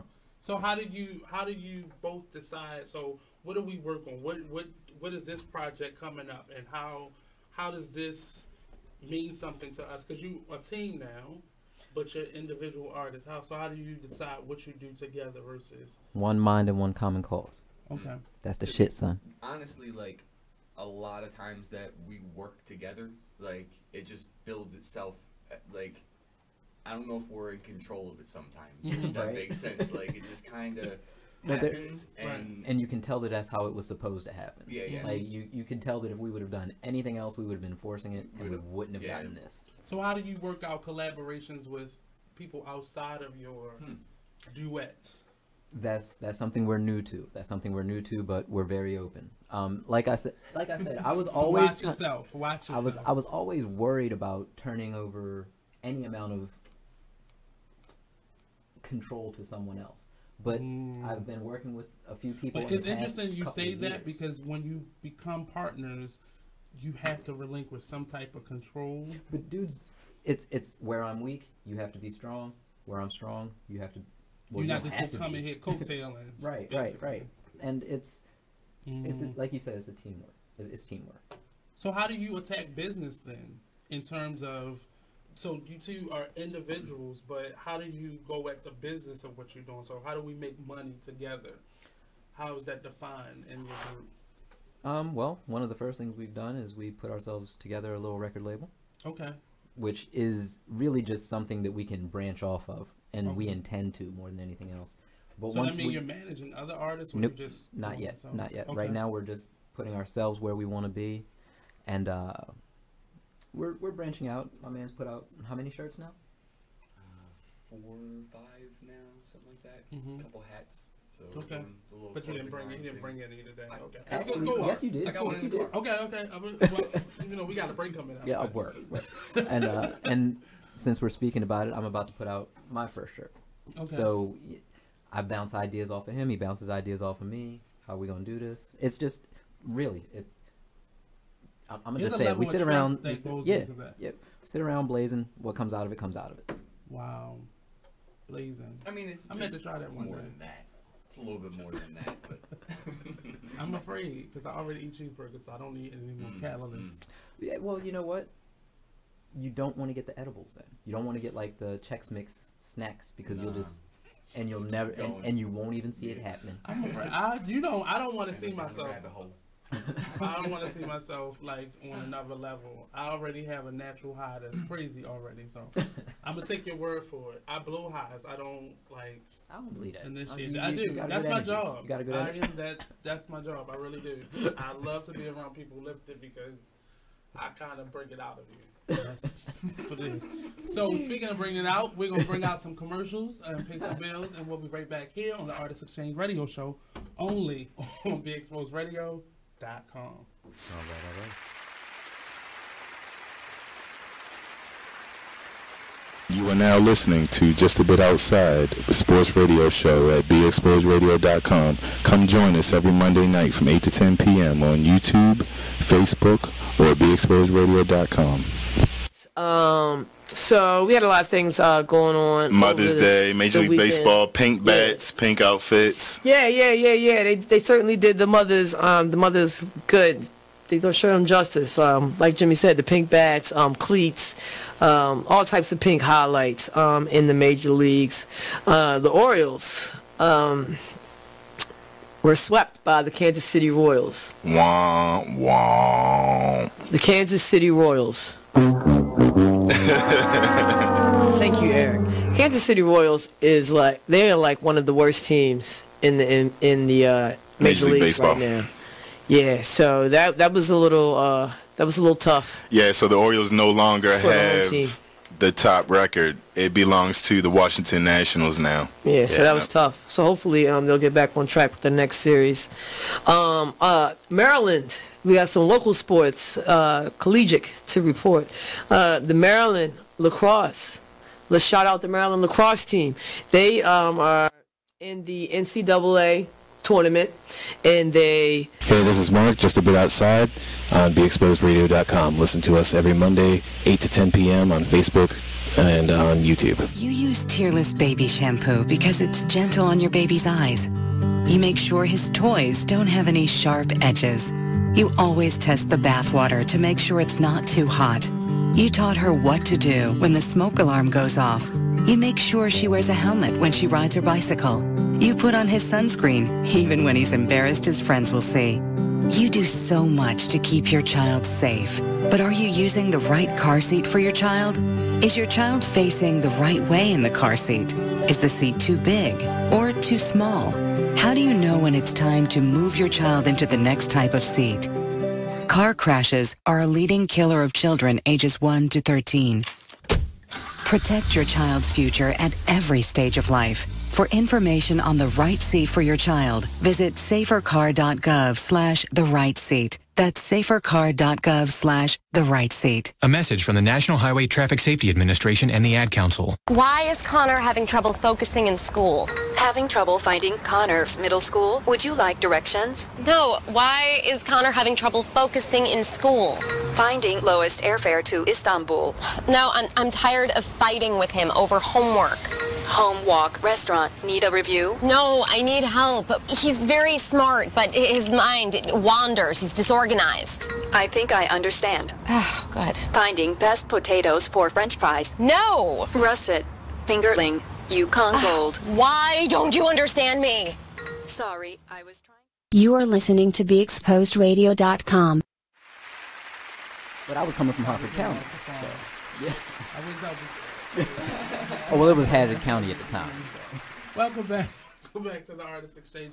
NiceGuy is telling me about his beefs in the hip hop realm and how he handles it and squashes it. Yeah. But in terms of just that, because that's a part of it. Like having a beef is like it spikes your career or gets you some sales.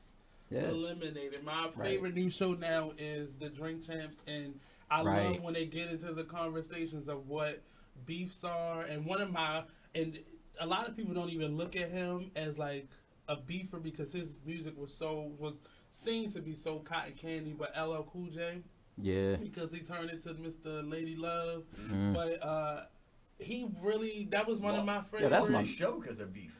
Right, that was his whole show. That was his whole life. That was his life. Yeah, he was when he came in. Hey, look, he let you know. Mm-hmm. Hard as hell.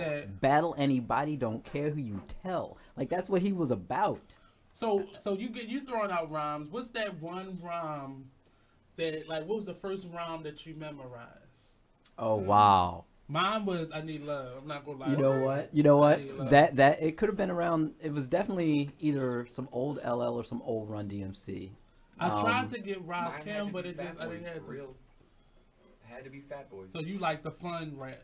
That was just I don't know what it was, man. But that was the first album I ever got. My aunt used to buy me albums like all the time. Hold on. And we was in Jamesway. Cats don't even remember about Jamesway. But the Fat Boys, when the Fat Boys first came out, they weren't comical. When the Fat Boys first came out, they had songs like Jailhouse Rap, like, Stick like 'em. yeah, it was on some different. It was hood. Yeah. It was hood. But we know them to be the more Stick 'em. comical. Right. That's rappers. well, that's what. Well, you know. Sorry, dude, but you know, white people get scared. Well, it was White people get movies. scared. They had like 1 or 2 movies too. Yeah, the so, Disorderlies. yeah. I remember that movie. So Son. it was that became their persona. Like they were Yeah, still yeah. like rappers, but it was. But they were comedians all of a jolly sudden. And, Yeah. You know, nobody's scared of the Fat Boys because like they're Fat Boys. Like, All right. Yeah. They had. Well, I figured they just went the happy-go-lucky route to keep it, keep They it wasn't, all. but they wasn't really happy-go-lucky. They just were funny and goofy and just stupid stuff. Like, they were like the 3 Musketeers almost. I always heard a rumor that they got discovered in Baltimore. I don't know if any of that is true, but Baltimore's that place. Nobody gives us that credit. Look, but Baltimore's tough. I read somewhere a long time ago that Ike and Tina Turner got egged and tomatoed in Baltimore. They went out their way to take tomatoes to the show. The reason Baltimore's why a tough place. If you can make it here, you can make it anywhere. we're considered a secondary city. So if you're coming down on a tour, Mm-hmm. you hit the A cities first, and then on your way back up, you hit the B cities. Right. So they skipped over coming down. You can't be hit skipping BC, over. You gonna skip? whatever, Hold up. You gonna skip came Baltimore, back. son? You gonna skip Baltimore, son? That's what you gonna do? Baltimore wasn't People come here on the sneak tip. Like a lot of the Yeah. things that happen here, they don't get overly promoted. He probably blamed Tina for them eggs. Tina probably got the business over the Megs, yo. These gentlemen, they're not allowed to come together anymore. They cause too much trouble. But so, what was the first rhyme that you can remember? Can you do it now? One of mine, or just one of a Run DMC that I. Either way. I can't tell you the first rhyme I remember. I cannot tell you which one it would be, but I'm pretty sure. Pretty sure it was some LL. I would. His older brother was a DJ. Yeah, my older. Yeah. There was just exactly early. and constantly. Like I'll say this, I remember the very first time hip hop was played in my house, and I can remember the looks on the faces. I can remember my parents being like, "Huh, like this is not we bought this record." Like the record my brother bought the week before was the Village People. The next week he's buying Grandmaster Flash. So that's how that, real diversity in that Couser household. But I can remember hearing that Grandmaster Flash. I can remember hearing the message. So I'll just say that's probably the first one I memorized. I can remember hearing that and thinking, I think it was harsher this is because for you me. heard the words. Like you heard words over music. The music was a part of it, but you heard words. And I think that's why people looked at it as so much harsher than any other genre of rap. It was it's interesting. It's interesting. Can you remember yours? Like, what's that first rap that you just on the playground? This was mine. Stop. I apologize. You said the playground. You said the playground. No. It wasn't the playground. It was some Dougie Fresh, son. Okay. It was Dougie Fresh and Slick Rick. It was some 6 minutes. 6 minutes. 6 minutes. Dougie Fresh, you're on. On. Look, that's enough because we're not paying. We're not paying. Look, we were on our way to a family reunion, right? So obviously the radio for the car is in the front of the car. The kids are in the back of the car. So we got the parents playing it at just the right level that they can't hear what's being said because none of it clean, but we could hear it. But his was more innuendo, like not innuendo, but his wasn't as blatant. Well, as some of the artists. Slick Rick said a few things. Slick Rick said some things. He said some things. He heard them. Every one of them made me the person I am today. Nice guy. He's a nice guy. Do you have any? Or? Yeah, sorry, I didn't mean to cut you off, bro. Now that I think about it, though, I don't know. It might have been something off that New York City Breakers soundtrack or something. You know what I mean? Like that was really my first exposure to hip hop was at about 8 years old when b-boying came around. Like, well, when b-boying started getting pushed, AKA breakdancing. Okay. Oh yeah. So you was breakdancing? Yeah. Okay. All right. Okay. Matter of fact, we were just having a conversation in the next segment. That. That's what we're gonna see. We were just having a conversation about that on the way down here because I'm like, I don't understand like some dudes when their girls are trying to dance with them, they're just like too hard. Because it became too cool to be a dancer. Because I have uncles and aunts that are only a few years older than me, so Some of them were DJs, or we'll meet at Shake and Bake, and that was the thing to do. And it was like you had to know how to move. Yeah. Or that was a part of the culture. But then we moved into like the gangster rap, Right. where it was like. But getting women was always good. Getting women was always a good thing. For It was these just dudes how that you are so got 'em. macho. Yeah. You can't be too macho to be, come on, girl. Let me show y'all know how to move. Come on. I think people like That's, Fabulous brought that back to be more mushy and more. Yeah, very much. So. man. And unfortunately, at that time, I didn't really listen to Fabulous back then. Yeah. But I tell you, he's definitely in my Samsung list now. Because people joked him because he was like the little Mo sidekick for a long time. Well, I never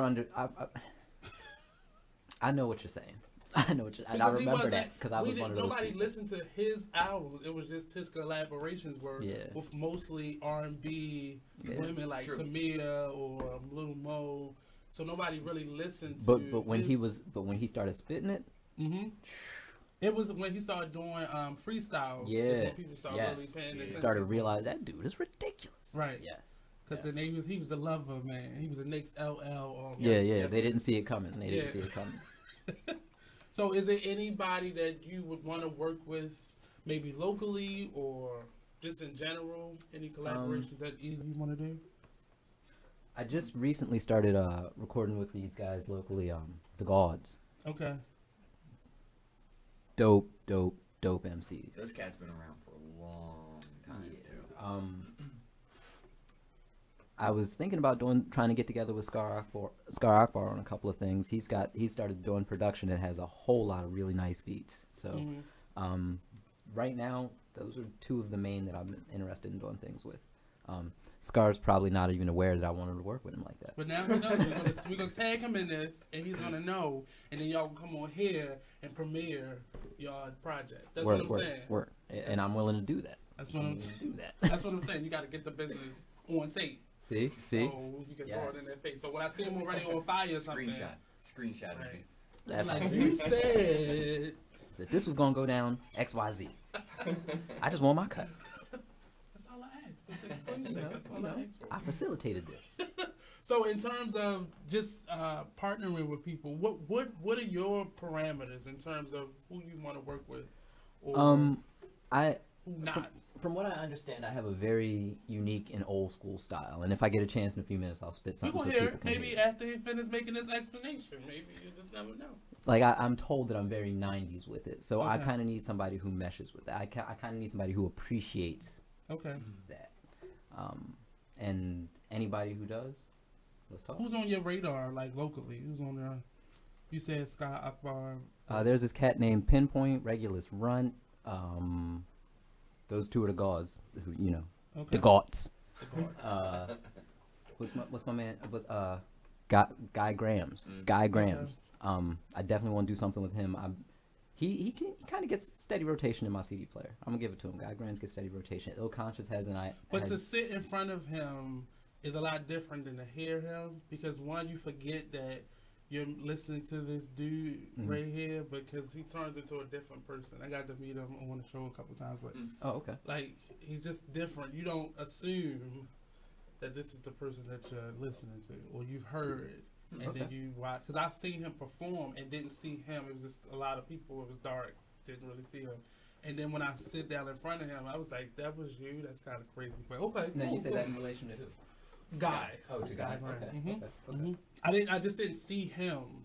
Right. And it wasn't that I didn't think he could do it. I just didn't know it was the same person. Okay. Because his persona in person is different. So he took off the cool suit when he came in. Yeah. He had the ponytail up and all that. Right. See, and I started took the hat off. Now, see, I said the cool suit because if you go back and read that Ed Piskor comic that we were talking about earlier, it breaks down that rappers aren't. Well, back then rappers weren't rappers 24/7. They were rappers when they were rapping. Right. The rest of the days they look like this. And then when it's time to put on that cool suit and become those rappers. So is this your cool suit? Or? No. Actually, I thought about putting on a cool suit and coming in, but I was like, man, it's early. It's the first time. It's a Saturday. Come as you are, sir. Thank you. We don't want you to go overboard because it's a slant, and I don't want you to slip. I don't want you to slippery earl, so don't do that. But in terms of what's that criteria for you? So who is somebody that you? Don't name names, but Like, what would say this isn't somebody I want to work with or partner with? Honestly, you just as long as you respect and have love for the culture, we gonna be alright. Has it been a situation where you like, no, this not gonna work? Yes. How did you handle that? Didn't return those calls. Oh wow, he's just so disrespectful. Harvard County. There was no point in that conversation because nothing I said was going to be heard. Did you reach out to them, or did they reach out to you, or? I can honestly say in each of those instances, we were just playing in the same places at the same night. Okay. And it was a, hey, you're on the same type of vibe I'm on. Let's go ahead and exchange numbers. We'll see what we can do. So you're looking at like their personality, how they relate to people versus just talent alone. Yes, because if I find out you're an ass, work ethic is just nil. Weird, man. Like, just weird. That's what I said. A lot of people have an unrealistic expectation. Something they saw in a movie or they heard about somebody, they adopt that as their practice. Right. And I think that is very weird. You can't do that. Like showing up to an interview reeking of marijuana is crazy to me because this is somebody's workplace. That's why they smoke them concentrates and you don't stink. And you're gonna stink like that.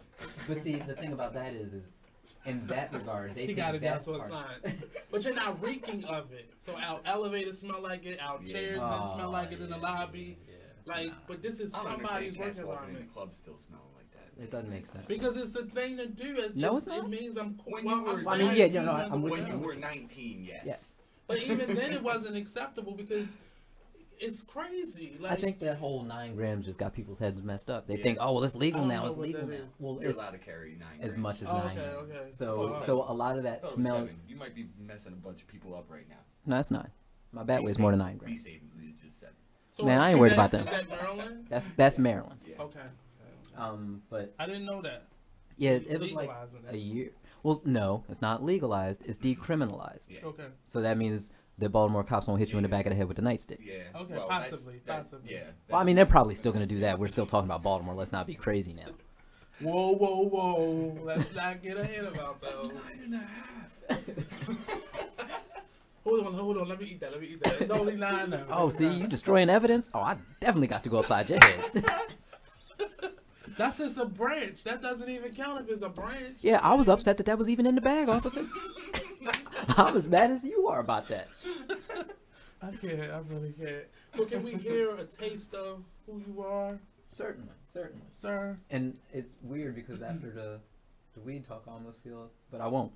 See, that's because how there's I so boost much you more. up. That's There's how so I much boost you more up. than you. All I right. get you comfortable and bam, now you're in your zone. All right. I'm throwing caution to the wind, tossing doubt to the side. I'm reaching for the stars and holding on for the ride. Nothing to lose, just my prejudice and pride. Patience is a virtue, but I'm sick of wasting time. No more freestyles, I'm sick of wasting rhymes. No more Mr. Nice Guy, now it's Mr. Get Mine. The point of no return ain't too hard to find, so you better know the legend don't cross that line. You can't attack, counteract, or combat my boom bap. I got an old school flow, nothing better than that. Brothers know my name and accept it as a fact. I lay it on the line when I put it on the track. Ain't no time for these games, I'm all about this money. You got to have a con in this land of milk and honey. Skills pay bills, so I stack my paper, change my style, status, and flavor, watch them catch vapors. At the wild crocodile, see you later, alligator. I don't give a fuck. One love to these haters. Okay, we got you. Yeah, I have a terrible mouth, sorry. I don't know if I should have warned y'all. He's a nice guy. Internet radio. What did you say? You used a comma in the wrong place. How has your writing grown over the years? Because I don't just talk about the silly stuff. I realize now, and I'm actually going through a change right now. Mm-hmm. I've written things. I was never a gangster, so I never wrote anything. Come on now, what are you telling lies for, sir? I mean, you're so gangster. I put that book away. I closed that chapter of my life. But I'm a man now. I'm trying to look at how I can address things that I see in the world, and still put them out in my way. Okay. Obviously growing up in the 90s, I listened to Chuck D. I listened to Public Enemy.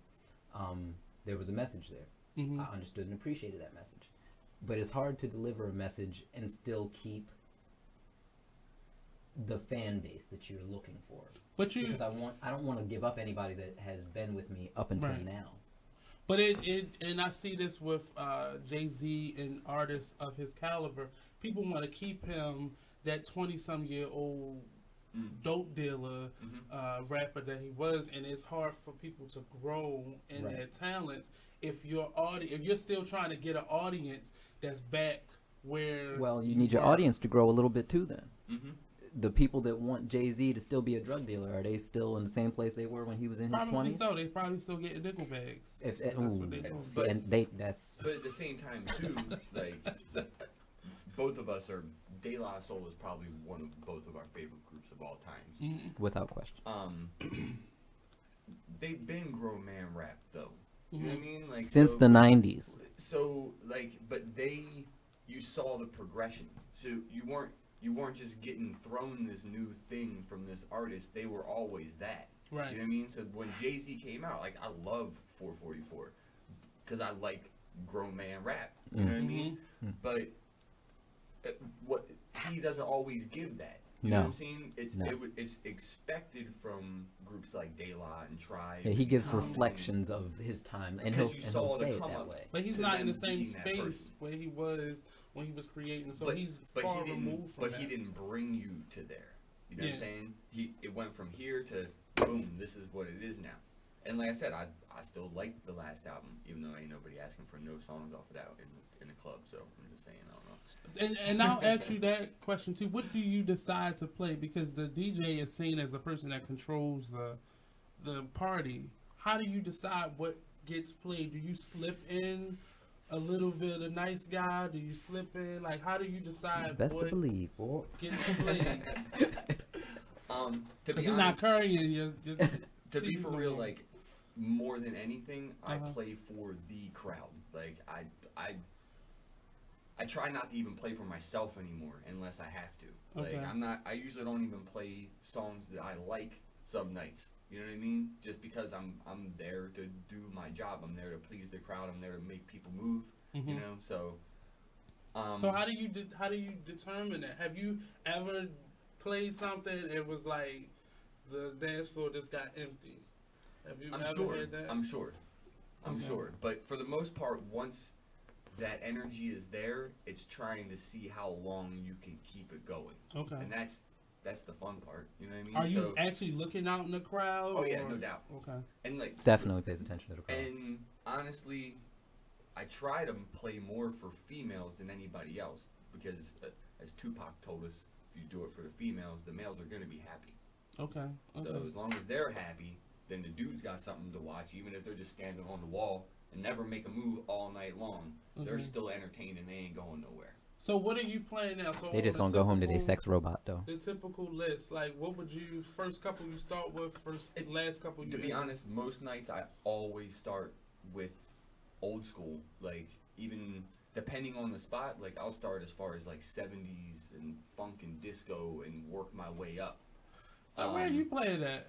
Are these young people you playing to? Okay. Everywhere, yeah. Well, so. Like the spot I'm playing tonight, Ram's Head, is a very mixed crowd. Age, race, everything. So I kind of gotta go all over the place. So I never start with anything too new. Even like my gig last night I pretty much play hip hop all night long. I start with old school until somebody requests new school. So I'll just go in on 90s hip hop. Now, are you the DJ that be like, don't bring me no piece of paper, don't whisper in my ear? I prefer requests because like I get exposed to so many different songs that I'd have never known of. Like I hate that DJs don't take requests because again, you're there for those people. Because they feel like they're the artist now. Yeah, they feel like they are, and I don't take their creativity away from them, but they got to a point. DJs feel like I am the this party's artist. about me now. Yeah, man. Yeah. Right, it's about me, not the person who paid to get in here, but it's me, my talent. I sit at home and I created this list, and that's what it. They not flexible. My man DJ Jamal, aka Mr. Dynamite, always says this: "You're never bigger than the music." I think you need to write that on some billboards. Make an investment. I'm a DJ. I play other people's music. Yeah. Because they start making it about them. And I watched a couple DJs. Some of my favorite DJs, I watched them become DJs that made it about them. And I think that's what happened when the mixtape started coming out, because they felt like they had control over what was hot and what was not. Right. Opposed to them just playing what is the music. Just play the music. And then from the artist standpoint, it was, I got to get on that next DJ Clue. I got to get on that next. Yeah. I just went way back on y'all. They didn't even know. I almost took it to SNS, and I know they wouldn't have known that either, so I'll just stop. But yeah, I know what you're saying. It just becomes, that control game becomes too much for me, and I don't like where it went, because the art is the music, and then you're there to play the music, and then they be like, don't come up here, like, or they just ignore you, and I hate that. Because, so I'll ask you another question. How do you like how house music has become more part of the conversation? It's not just a club off to the side that plays it. To be for real, like, house music has always been huge in this city. Like, Baltimore Club came in the city though, but it's starting to branch out. I've seen a documentary about a Chicago dance troupe that focuses, like, that's their thing, Baltimore Club. Like, you're not even in the Baltimore Club has made it that far. So but Chicago just like was we huge secretly listen to Go-Go or too. stuff like that. Say that again. Chicago was huge with house music back then too. Okay. Chicago and Detroit were like huge house music. So they've been looking for it. They've been fiending for it. All right. Well, it's a part of their their dance culture too. Yeah. Okay. So the same way Baltimore Club was here, like you had Detroit house, you had Chicago house. Our answer was Baltimore Club. Because I actually went to Coppin with Tommy Davis, so I got to listen to, not back in his day, like he went back to college right there. Oh yeah, shout out to DJ Tommy. But I saw how, like, I got to go to a couple clubs he played in, and I knew what house music was, but I didn't know how expansive it was in terms of, like, all the awards that he's gotten over the years prior to it now being a hot thing, and then knowing certain house music. Like Geneva, like individuals like her who you heard their voices, but you didn't quite know who they were. But now to see them, and they're part of the mainstream, and they're not just being DJ'd, but they're part of the mainstream music conversation. Like rap had to become a part of the conversation. I also, with the house music thing, like EDM, I felt like it just didn't have soul, if that makes sense. Like house music has soul, like you can get something from it, right? Because it was kind of a mixture of EDM just got too crazy after a while. It just lost the soul. I feel like some of it was still good, but it just because a lot of people say that EDM was for people who couldn't really sing. Like it was. Sorry, I'm sorry. It's perfect for me. But I feel like that's why house music, the same reason that people are appreciating '90s hip hop again, is because actual singers. EDM happened, and now people are like, wait a minute, but house music though, and now it's starting to make that resurgence because it's better. Like, so I'm working with a young lady who's doing a project on the culture of hip hop and how over masculine, what's the toxic masculinity has been a downfall of it, because it's forcing certain people to not be counted, and their contributions are just as important. So how do you feel about that culture of it being so super masculine that nobody can live up to that in real life? You know, like nobody's that hard. Everybody's got to carry 16 guns, 4 grenades, a rocket launcher in the trunk. You just got to be. Look, if you want to promote this image of what you want men to be, that's fine. That's not great. What it's always been either, though. No, certainly not. That's what I'm saying. It got to that point. It got to that. And that hyper masculinity. There was a dude named Talib Kweli that said never call him women bitches because he loves his mama. So there was that at one point.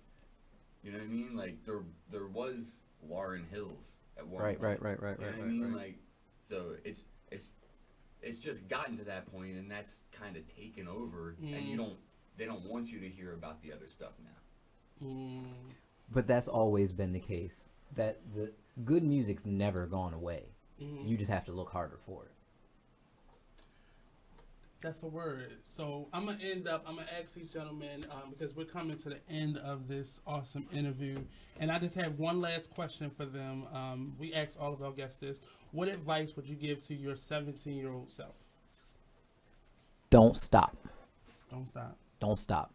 No matter what that conversation would have been, don't stop. Because at 17, I wasn't really doing too much dumb stuff. I was kind of doing the right. I was kind of doing the right. I said kind of. I was kind of doing the right things. So just don't stop. When you find something you love, don't stop. You find something you like, explore it more. Turn it into something you love. Just dig deeper. That's what I would. The advice I would give me is dig deeper. Mr. Rocky Styles. I think probably making connections back then to people that I had to like reconnect with later on in life. Because I've been DJing since I was 16. So at 17, like, I was opening for some bigger names, but just didn't, you know, they were rock stars to me. So I'm like, you know, it wasn't like, I'm like, oh, that dude does the same thing as me. You know what I mean? Like, I opened for Techniques a bunch of times when I was little,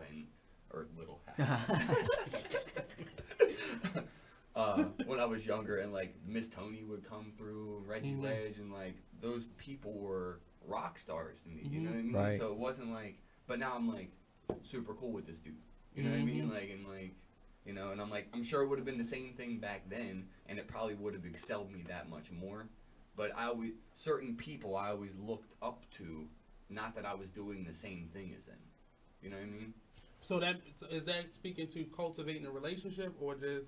Yeah, just as far as cultivating a relationship when I was younger would have probably helped me out in the long run. You know And you just saw it as something that you were doing. You didn't really see the long term in it in terms of the relationships. Not even that. It was just like I looked at them as a totally different level than me. You know what I mean? Like, you might be doing the same thing, but that is what I want to be one day. Everybody knew these dudes' names. Like, nobody knew who I was. You know, like a couple. Well, the people who were paying you knew who your name was. Right. Obviously, that's what I pay attention to. The people paying me know my name. I don't care if they don't, but I got my check and it's spelled correctly. Thank you. Appreciate that. But this has been another edition of the Artist Exchange Radio Show. Catch us next Friday. We have a brand new show, brand new guests, brand new day. I don't know what the weather's going to be, so we just going to wait and see. That's what you do in Baltimore. Wait and see. Hurry up and wait. Thank you both for coming out today. I greatly Anything appreciate you can do to help, definitely hit me up. And this has been the Artist Exchange Radio Show, BeExposedRadio.com. Don't forget, if you missed any part of this, you can go to our website, www.BeExposedRadio.com. And don't forget, the ArtistExchange.org will be launching later this month, so look for that. Thank you guys again. Thank you. Thanks for having me. Peace out.